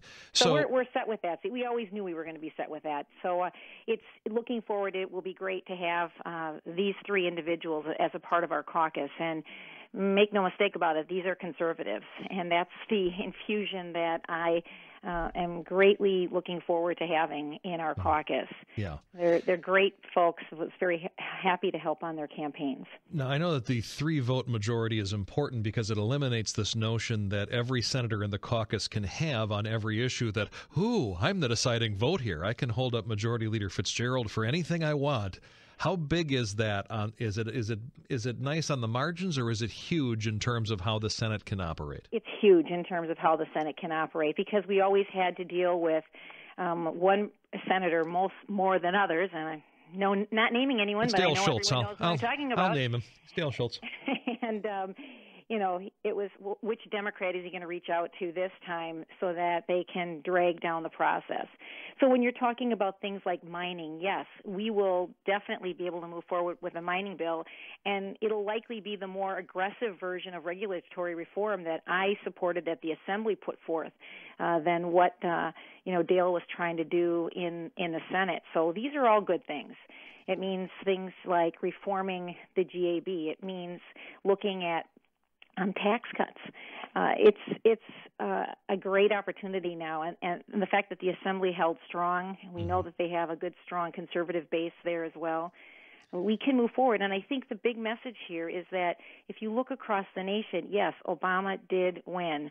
We're all going to have to deal with that. But states are showing their power. We have 33 states now, I think it's 33, with Republican governors. Mm-hmm. And as states, we can flex our muscles and do as much as we can to reform, and I think that is going to be the part that we have to take from this and say, okay, yes, this is really tough to deal with today, but moving forward, more power to the states, and let's do as much as we can, given the fact that Obama is president. And we've had these stronger winds blowing from the states, and even in some of these Democrat states, these blue states are now starting to look at states like Wisconsin and Ohio and other states that have lower unemployment rates and have reformed their own budgets, and even they're now saying, hey, why can't we do sort of what Wisconsin did? Illinois is just flat out jealous right now, and we've seen moves in New York and elsewhere, traditionally blue states, this way as well. So I do think that this larger wave that is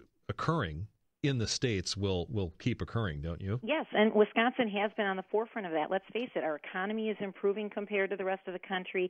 You couple that with Act 10 and the reforms that we did there, it makes things far more possible. It makes the whole notion of having a tax cut, even possible. We have a rainy day fund, which has about $150 million that would help offset that cut.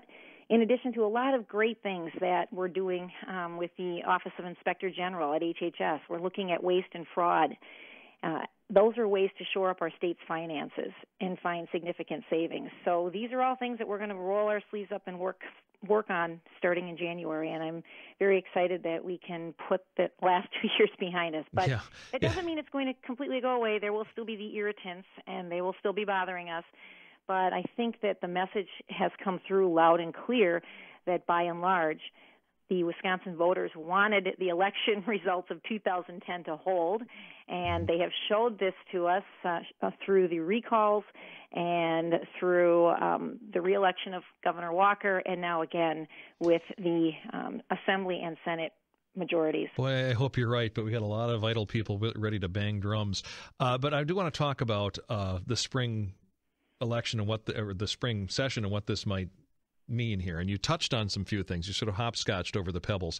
Is there a big need to go back and try to pass a bill that streamlines our mining approval process in Wisconsin, or has that ship largely sailed with Gogebic leaving? No, it hasn't largely sailed, and I think that if we want to remain competitive with our neighboring states, it is something we must look at reforming, because we are sitting on a wonderful resource, and to just ignore the fact that we've just to overlook the fact that we failed to pass it last time would be wrong. Mm-hmm. We need to move forward, and we need to continue to find ways to make Wisconsin inviting, just as other states are looking at Wisconsin because of their economy and perhaps coming here for other reasons.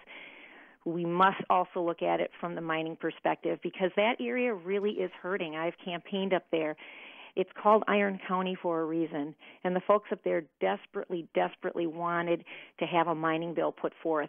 So I think if we can change the climate, again, government doesn't create jobs, but we can create an environment by government can stop. Government can stop the locals from doing what they want to do and businesses from doing what they want to do, and darn it, that's what we've been seeing for far too long in Wisconsin. Exactly, and that's what we need to do, is to free up and get rid of some of these regulations so that we make the climate and the atmosphere business friendly. And that's always been our message. It was Scott Walker's message in 2010. It has continued to be his message, and it has been our message in the Assembly and the Senate. Talking with Leah Buchmeier, we've talked to Representative Voss about the Income Tax Commission that he's been looking at. I think he sits on or chairs or something like that, but they've been looking at a potential income tax cut or cuts here or there. How is that shaping up? Do you think that, and I'm going to use the term only here, but just in the context that our federal income taxes are 28 or 30% of our income that we have to send to Washington. So the Wisconsin state income tax is, quote, only 6.5% to 7% for most of us. So is it too much to hope for an across-the-board cut in our state income tax? It's absolutely not too much to ask for, and I anticipate that is something that we will be working on. That's wonderful. Some of my listeners are already asking, so will there be any effort to make Wisconsin a right-to-work state? Well, again, Governor Walker has come out and said that he does not support that. I know I personally do, and there are several legislators that do. I just, given the governor coming out and saying that, I just don't see that happening. One thing that, we might do, which I think might help, is do some reforming on the prevailing wage laws, and that might be a compromise. But I'm wondering if there aren't one or two people in either the Assembly or Senate that would want to sort of float it anyway, but that would be bad business if you want the governor on your side, wouldn't it?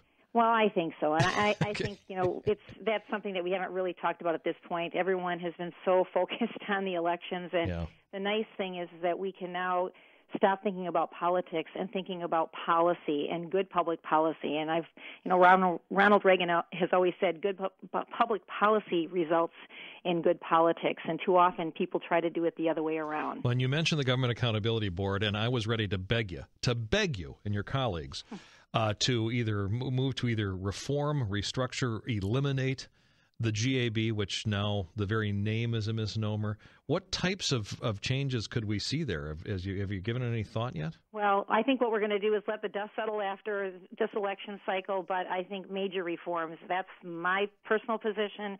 I know that I have heard from so many of my constituents who believe that it is a failed operation, and we need to greatly restructure it. It just seems like they look for every excuse to allow for more voting and expand the possibilities for cheating and expand the possibilities for fraud, and they don't seem to take any complaints seriously. It is really maddening.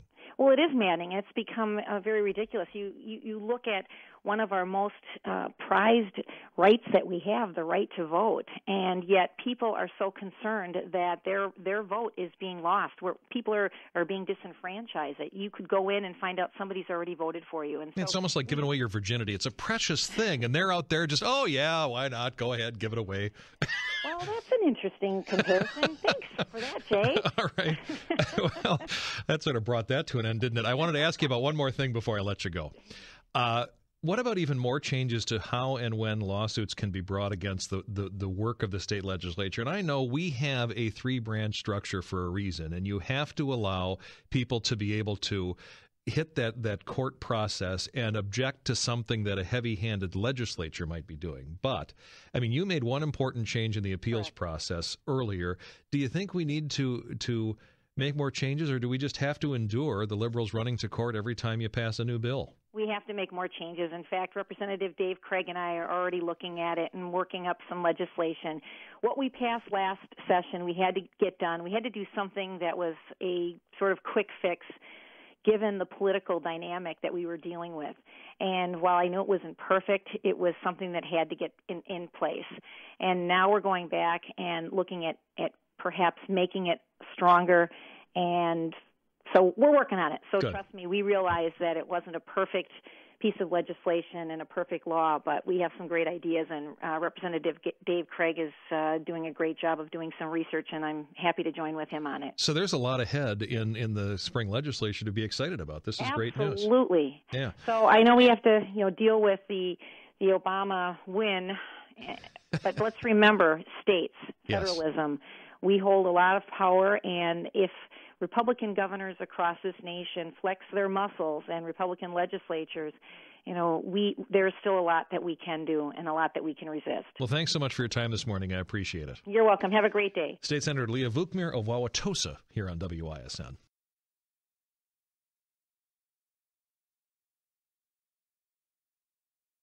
Also, a small business owner, and now there are several because I've been promoting this morning, says that we have to sell. We barely survived the first term of Obama. I and my husband, we're going to be the taker crowd soon. You'll have to pay for us, too. So that's coming up. I can work this in, though, before the news. From Christian Snyder on the page of the Journal-Sentinel this morning, beware the campaign of 2016. And I will abridge his larger article a little bit at least, so apologies to Christian Snyder. But he says, campaigns were so much easier in 1758. That was the year that George Washington first ran for the House of Burgesses and bought 43 gallons of strong beer to supply to voters as an inducement to cast their ballots for him. Clearly, the message have changed by 2012, but not the eventual goal, get your guy elected. 2012 saw an avalanche of new campaigning methods and technologies. If you're on Facebook or Twitter, you probably know way too much about your friends and your family members' political beliefs. Robocalls and polls likely had your phone lit up for hours. In 2012, we saw the election schedule stretched out further than ever before, and the campaign spending and the crush of television ads were overwhelming.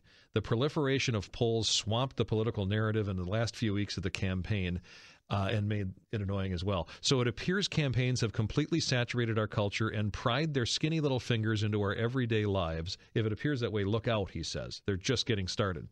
And I didn't know some of this stuff.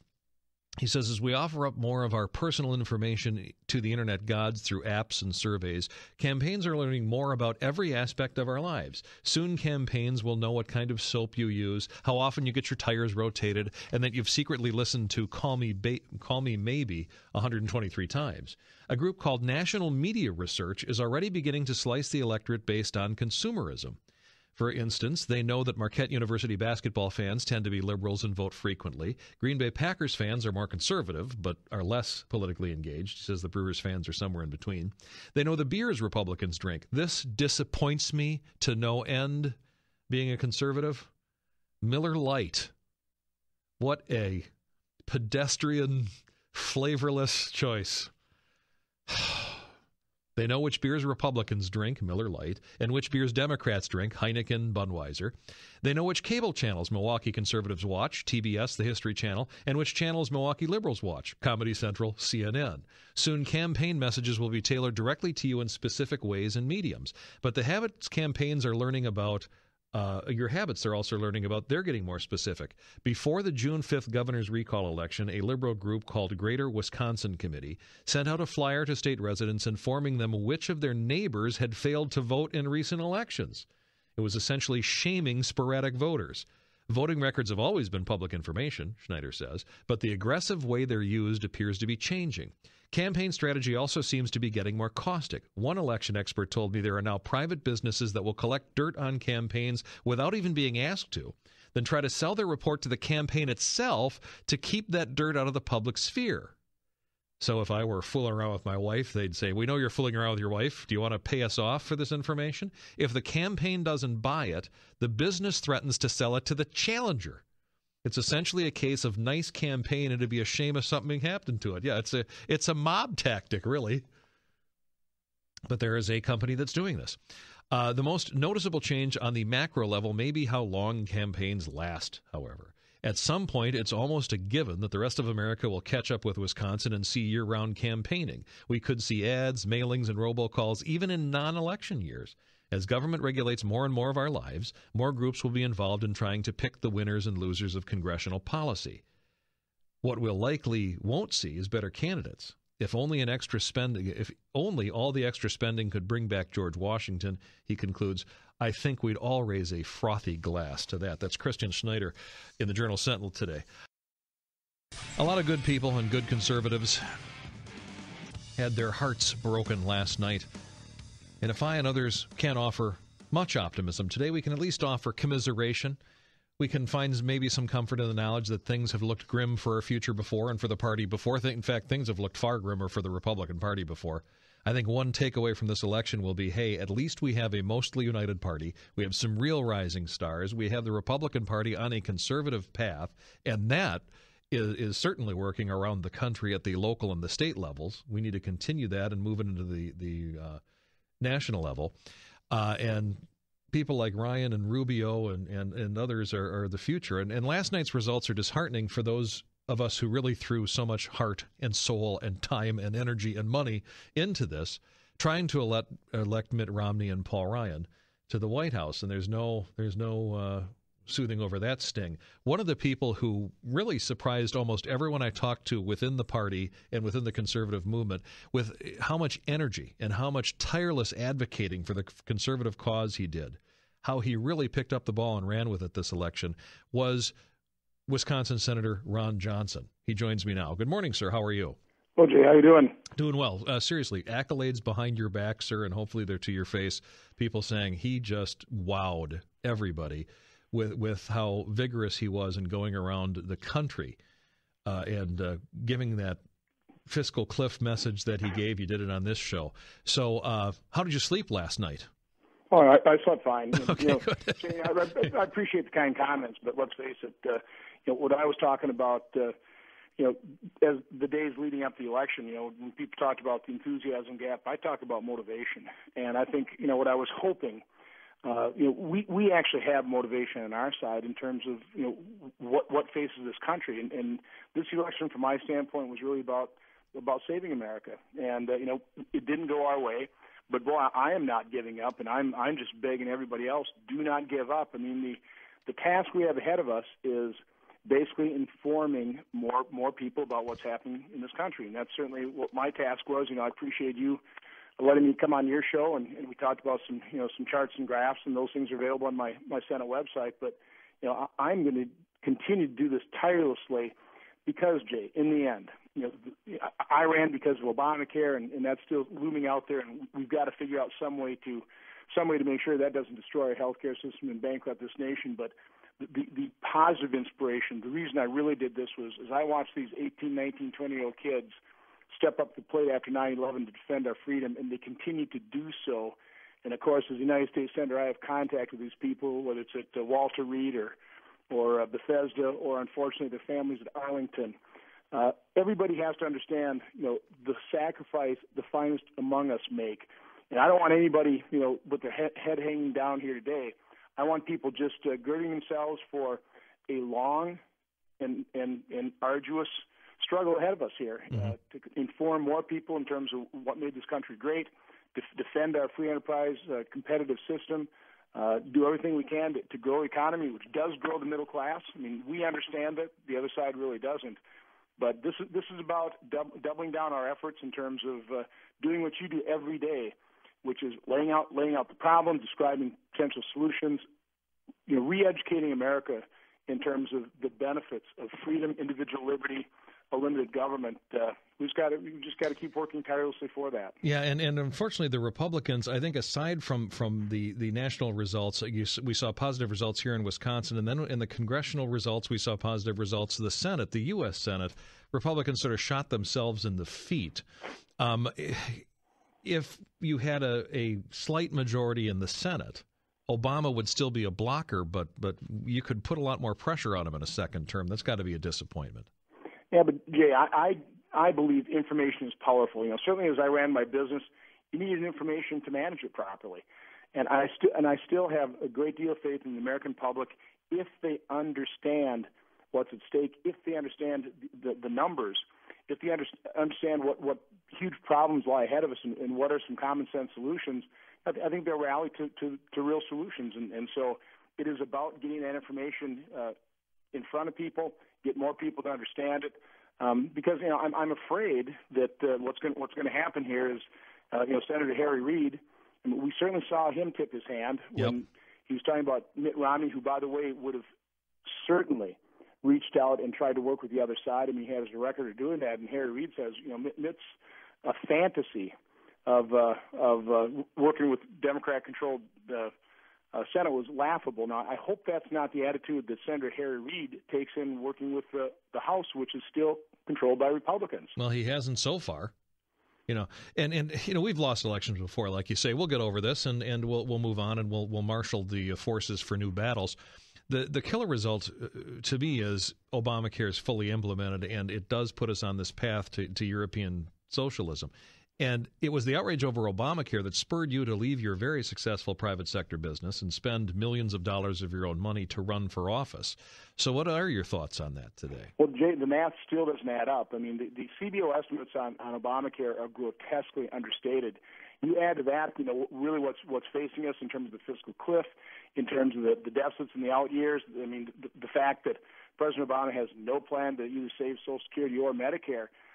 Eventually, even President Obama says this is about math.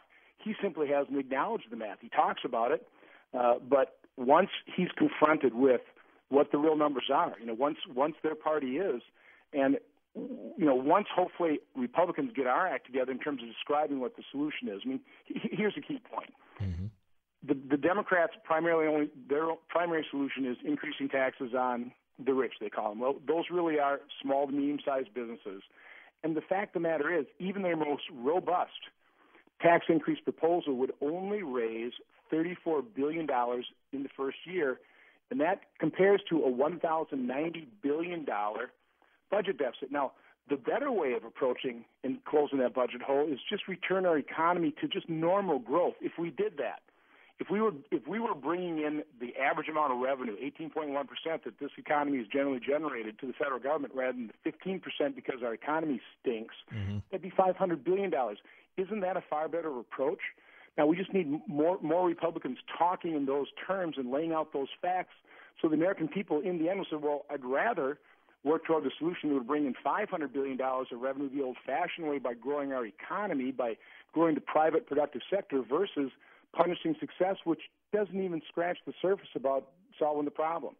Yeah, so, really difficult. That's what I'm saying. This is about providing information. Well, yeah, and that's really difficult to do in the course of a campaign, especially when the media is largely ignoring your message. This is the type of thing that has to come from the grassroots and be spread widely well before the campaigns, right? Right, and you know what I was doing here. Not only was I campaigning for Mitt Romney and Paul Ryan and Tommy Thompson and the other office holders here in the state of Wisconsin, but what I was primarily doing is I was going on colleges and universities with my 45-minute PowerPoint presentation that not particularly pleasant little PowerPoint presentation that lays out the ugly facts.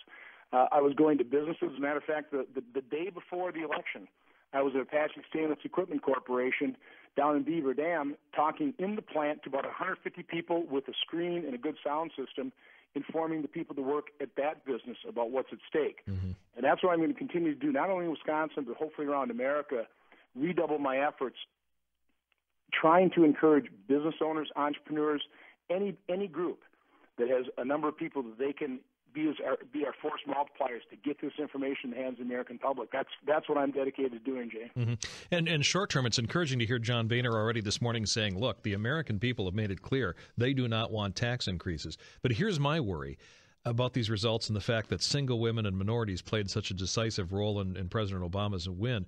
My worry is a number of Republicans, and thank heaven it's fewer than we used to have, but I think a number of Republicans are going to want to give up and say, okay, it's obvious that we too need to offer new handouts and stop talking about fiscal responsibility in order to play this political game.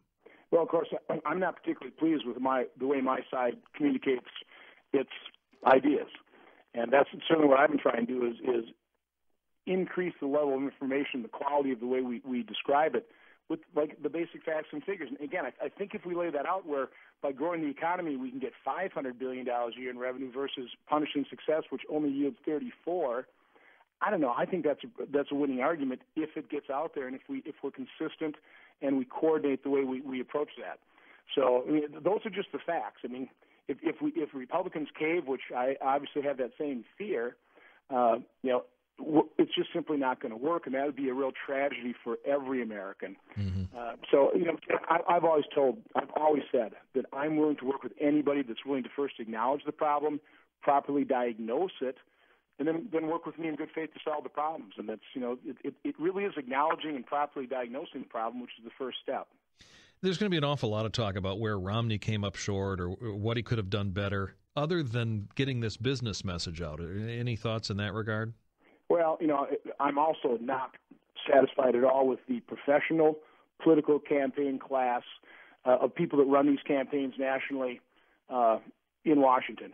Now, I will defend Mitt Romney, Paul Ryan. These are exceptional men. Reince Priebus has done a fabulous job. Mm-hmm. But there are far too many people in this establishment political campaign class that, just really in it for themselves, and they're literally hapless. I mean, all they've ever known is this political process, and they refuse to look outside the box in terms of how to go about doing this. Yep. My biggest regret is that Americans do not understand what an extraordinary man Mitt Romney really was. I mean, I try to convey it with these stories of just unbelievable generosity, humanity, and leadership. I really wish that Americans would have done that. I think we had a different result if that would have been effectively communicated versus the type of campaign they ran. Yeah, and the ugliness and the unfairness of this, and what kills me is that we've talked about liberal hypocrisies forever in conservative talk shows, but the double standard here and the hypocrisies here, I think that we need to remember that in modern politics, just trying to unseat an incumbent president is nearly impossible, and we saw why with President Obama. He not only had the power of the incumbency, he had the bully pulpit, the very office itself, and the White House and the Capitol as a backdrop is an advantage, but more than any other president I can think of, he just used taxpayer cash and the power of that office to hand out freebies to buy off constituencies, whether it was the stimulus plan or free contraceptives for women or a promising amnesty for illegals. He bought so many of those votes that it's really disturbing, I think, to the average American, the traditional American. American. He divided and conquered, and of course that's what the liberals have always done since FDR. They sprinkle out favors and they addict Americans to government. It's an elegantly simple, diabolically effective strategy, just addict Americans to government. That's what the left has been doing. But I mean, the other factor here that we simply can never forget is the media is not on our side. And I told one national media figure, I'm not going to name the person, about that Bain Capital story, about the 50 employees that Governor Romney took to New York, set up a command center, printed 300,000 brochures, and found that 14-year-old girl. She had never heard that story. And I said, it really is the media's job to make sure that Americans understand the men that are offering themselves for elected office here. And she kind of said, yeah, but that's really the campaign's job. And I said, well, it's really the media's job. Somehow I've got a feeling if just one of those stories attached to Barack Obama, every American would know that through the media. And she kind of dropped her head and said, yeah, you're right. Yeah, I mean, it's just disturbing how they were in the tank for him. But I also think it's clear, and I think that some of this analysis is right, that the GOP needs to do a better job of appealing to minority voters. But how do we do that? We can't just start promising freebies and new entitlements, too. No, listen, I think conservative principles play well to, for example, Hispanic voters. Ted Cruz said it best. He said, you've never seen a Hispanic panhandling, with the handout. They're hardworking people. I think they are a natural constituency to conservatives, to the Republican Party. And, the good news is we have people like Marco Rubio, Ted Cruz, that I think will really lead the way toward a common sense and humane immigration policy. We can't be, basically telling Hispanics that, we don't like you. The fact of the matter is the vast majority of Republicans and conservatives value the Hispanic culture, certainly the Hispanic population, understand that these people are incredibly hardworking individuals. They are oriented toward their family, toward their faith. They're natural constituents, quite honestly, of conservatism. So, we need to just, again, convey that information. It's the truth, and I think if we do that effectively, then I think we can have a winning and strong coalition, because in the end, Jay, what keeps conservatism alive, obviously not the media, it's the fact that we have the facts, we have the figures, we have the truth on our side. It's a system that actually works versus the path that the liberals, the progressives put this nation on. It's doomed to failure. Yep. Senator Ron Johnson, it's easy to talk about election wins. It's tougher to talk about the losses, so I thank you for coming on this morning. Not a problem, Jay. Keep up the good work. It is 9:22. Ron Johnson here on WISN. When we come back, some letters from business owners that really piqued my interest and, frankly, tugged at the heartstrings. There is going to be some real hardship as a result of this election results coming up. Good emails today, even if they are, heartbreaking. They make it clear that there's something bigger storms coming as a result of this election when it comes to the economy. And I was sharing with you post-election predictions that an Obama re-election will mean we slide into another recession in 2013. At the very least, it means we're going nowhere fast. This isn't going to get better anywhere fast, because the implementation of Obamacare looms fully in 2013 and 2014. Businesses are going to continue to sit on their hands due to the uncertainty. They have a new flood of regulations coming their way. An HR guy, we'll start with a couple of the other ones I read. I read a few of the other ones this morning. Unintended consequences of where my girlfriend works. She's in management, says James. Her company was waiting to see the results of the election. They have things prepared to move manufacturing and distribution to Mexico and China to avoid Obamacare taxes. She was almost crying last night, saying there's going to be massive layoffs at her company, thousands of workers who will be unemployed because Obama won. She's just sick to her stomach. He says it would be interesting to see if there's going to be another massive layoff of people as companies try to figure out how to stay in business. Absolutely. I've heard from several small businesses today saying, I've got to fire the rest of my staff. Or, I was managing to hang on through 4 years of Obama. I can't hang on another 4 years. And I received this email last night, just as it was clear that Obama had likely won Ohio and therefore won the race. 1024 is where it's dated. It's dated from Susie in Milwaukee. And she captures, too, the real-life consequences of this race for so many Americans. My husband and I own a manufacturing company in the city of Milwaukee. We employ over 400 people. They have homes, children to support, etc. Due to the disgusting results of this evening, Wisconsin voting for Obama and Tammy, this coming Wednesday, our company will be put up for sale. We've struggled so over the past 4 years with Obama and his placing all these horrible restrictions on small business, plus the state of Wisconsin in their vote today certainly shows that Wisconsin is, and she puts in caps, not open for business, but open for freeloaders. So once again, the company will be sold. We shall become the freeloaders of this state and this country. Pretty soon all businesses will be sold just like ours. We can all become freeloaders. And then who's going to pay the Obama tab? Let him and the socialists figure out where the money is going to come from after that. She says, love your show. I'm sure you're as disgusted as half of the state is. Thank you for reading this. Susie, P.S. We are so sick beyond words as to how Wisconsin voted as well as the country on this. Yes, Susie, I am too. And at least I have a steady paycheck coming in for the moment. At least for the moment. The economy, if it gets much worse, who knows what Clear Channel or any other company is going to do. And this is the big worry. Susie and her husband own a small business. But this is a story that is being repeated over and over and over again, and will be millions of times across the country today. I have friends out of work who said over the weekend, I don't know what I'm going to do if Obama's reelected. I really don't. And I'll take calls on this. 799-1130 is the telephone number, or 1-800-838-9476. What my friends meant was, we're now unemployed. We now know hiring and the economy are not going to pick up under Obama, period. We know that businesses, thanks to the hostile policies and regulations, Obamacare, higher taxes, we know they're not going to be rushing to hire in 2013 or 2014, at least.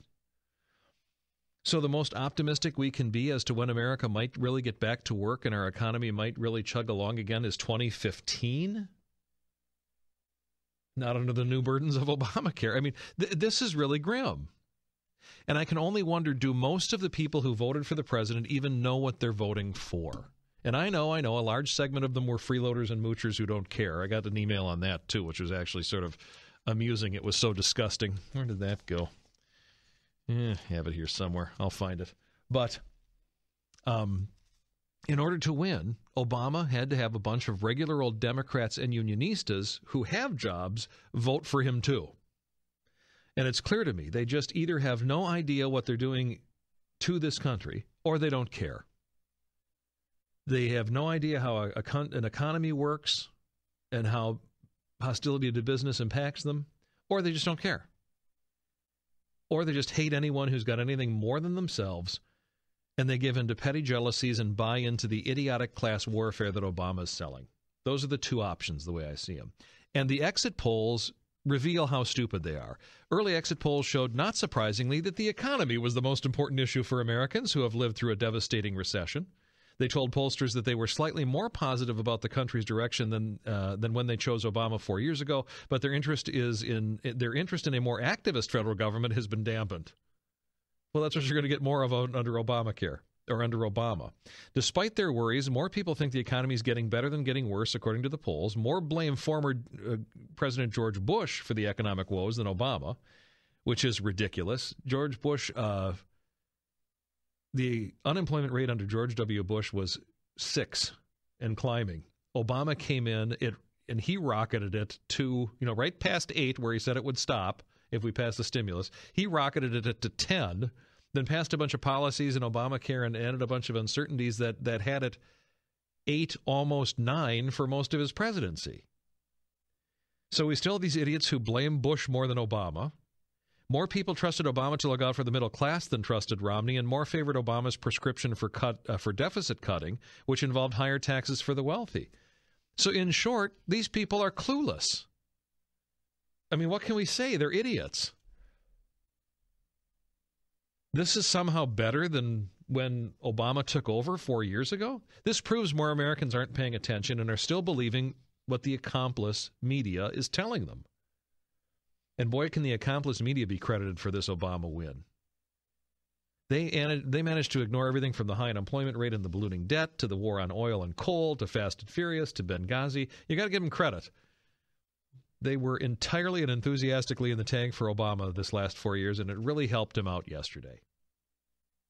But to the call, 799-1130 is the number. Dave, downtown, you're on WISN. Yeah, thanks for taking my phone call. I mean, I was just listening to your comments. It's almost, I mean, honestly, I feel like crying. I mean, as a grown man, being a business person, I really don't know where the country is going.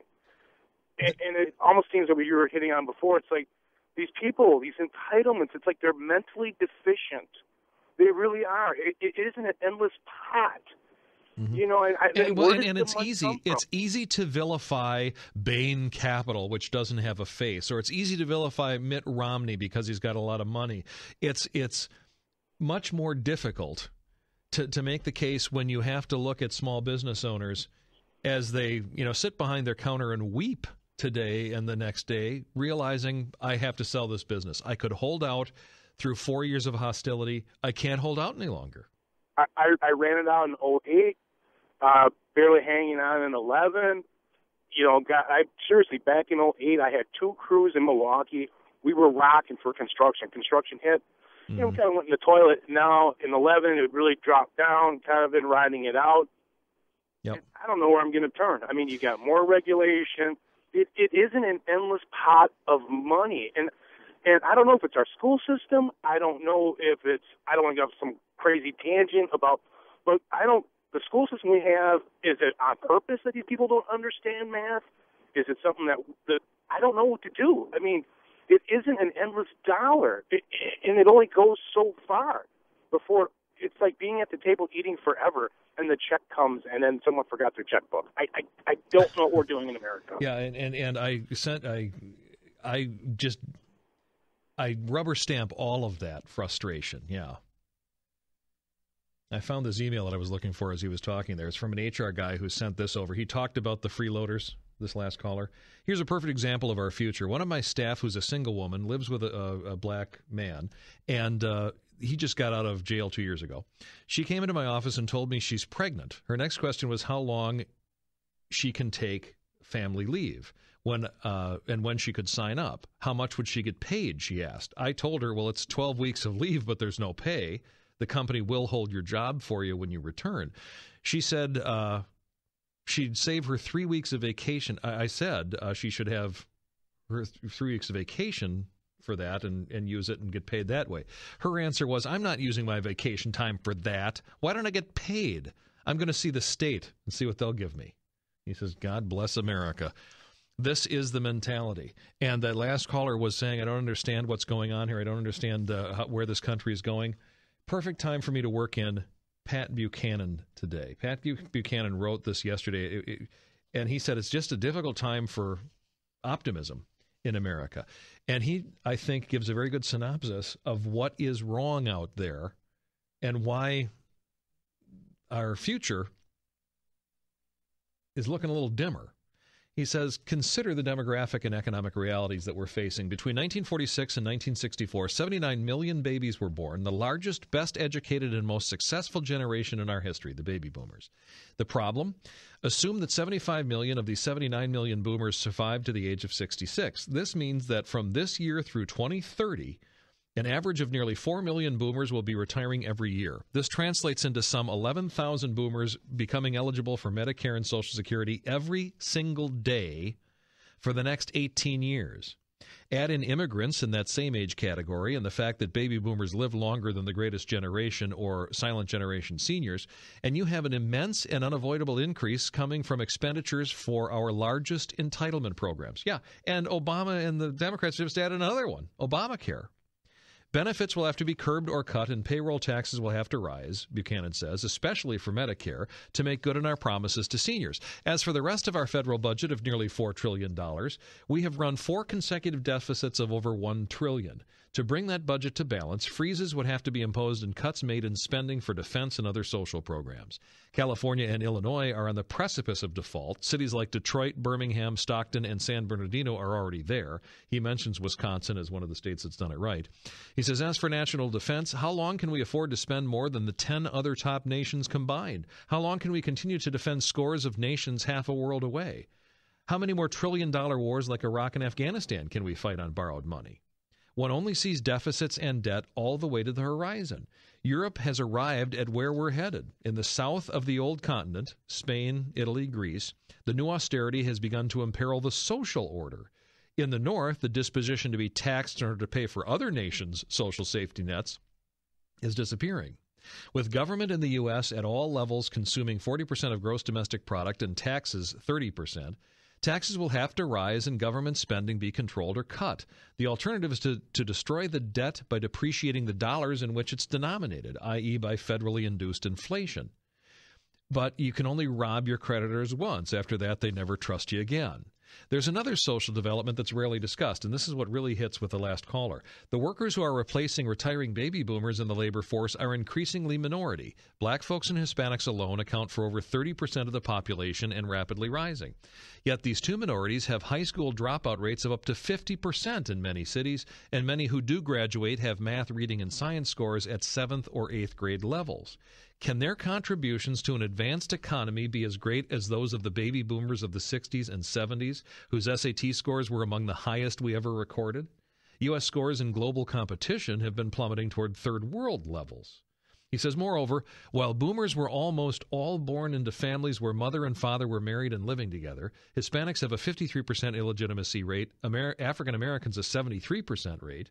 And this is where I saw it. I referenced this earlier. He says, among the white, poor, and working class, the illegitimacy rate is now 40%, almost twice as high as it was in black America when Pat Moynihan, back in 1965, reported on the crisis of the black family. That's really interesting to me. Pat Moynihan raised the alarms on the crisis in the black family in 1985. That illegitimacy rate in black America was just 20%. Here we have, among the white, poor, and working class, an illegitimacy rate of 40%, and alarm bells haven't even gone off. It's 53% in the Hispanic community and 73% in the black community now. He says, some of us are often accused of always crying wolf, but it's worth noting that in that story, one day the wolf came. That's Pat Buchanan. On all accounts there, I think he's right. And if we give in to Obama's socialistic vision, this country is lost. He focused on the baby boomers' retirement and the problems it's going to cause. He noted all sorts of young people aren't going to be able to contribute to make the boomers comfortable in retirement. Well, you can talk about the retirement of the young college grads and 20-somethings of today who are smart and successful and employable. Those people are going to be expected to pay more and more of the burden for the boomers, of course, and for me, my generation, X. I think we're X's. But the prospects for their own retirement for today's young people are bleaker and bleaker. The Washington Post had a story on it, just this week. They always do this right at election day. But they had a story that essentially said corporations have been slashing pensions for decades. Pensions are really in the private sector gone for the most part. They only exist in the private sector. They've been cut. These young kids are going to have to rely on 401ks that only they're funding. The companies aren't really funding them anymore. And even if they're public employees, the way the public employees' benefits are working, and even among businesses that have unions in the private sector, what's happening is the companies, and if they're public sector workers, governments, are saying that anyone who starts now isn't eligible for the pension, isn't eligible for the guaranteed retirement. So you have young kids that are going to be paying for the guaranteed retirement for the boomers and all the people that came before them, so that they can have that rock solid pension that was promised to them. And then the younger kids that have just started into the workforce get screwed because they don't get the pension and they have to contribute for their own retirement. They don't get, in a lot of instances, any help from the company that way or from the government that way. They'll get some help from government, but not from the private sector. So this is the pinch that's occurring among today's kids. And we're not going to see fully the effects of this for 30 years. The confluence of events is creating a dichotomy in the nation's workforce and a massive burden for the country that will not fully be evident until next generation approaches retirement. We have a looming retirement income crisis in this country. Young workers are having little or no say in any of this, but the changes will affect them most. And as it is, most workers are vastly unprepared for retirement. If you're in the public sector, yeah, you've got the rock-solid retirement.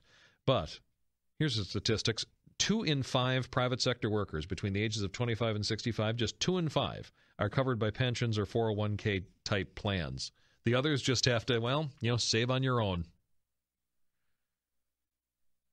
Financial planners have been long comparing retirement security to a three-legged stool supported by Social Security, personal savings, and employee pensions.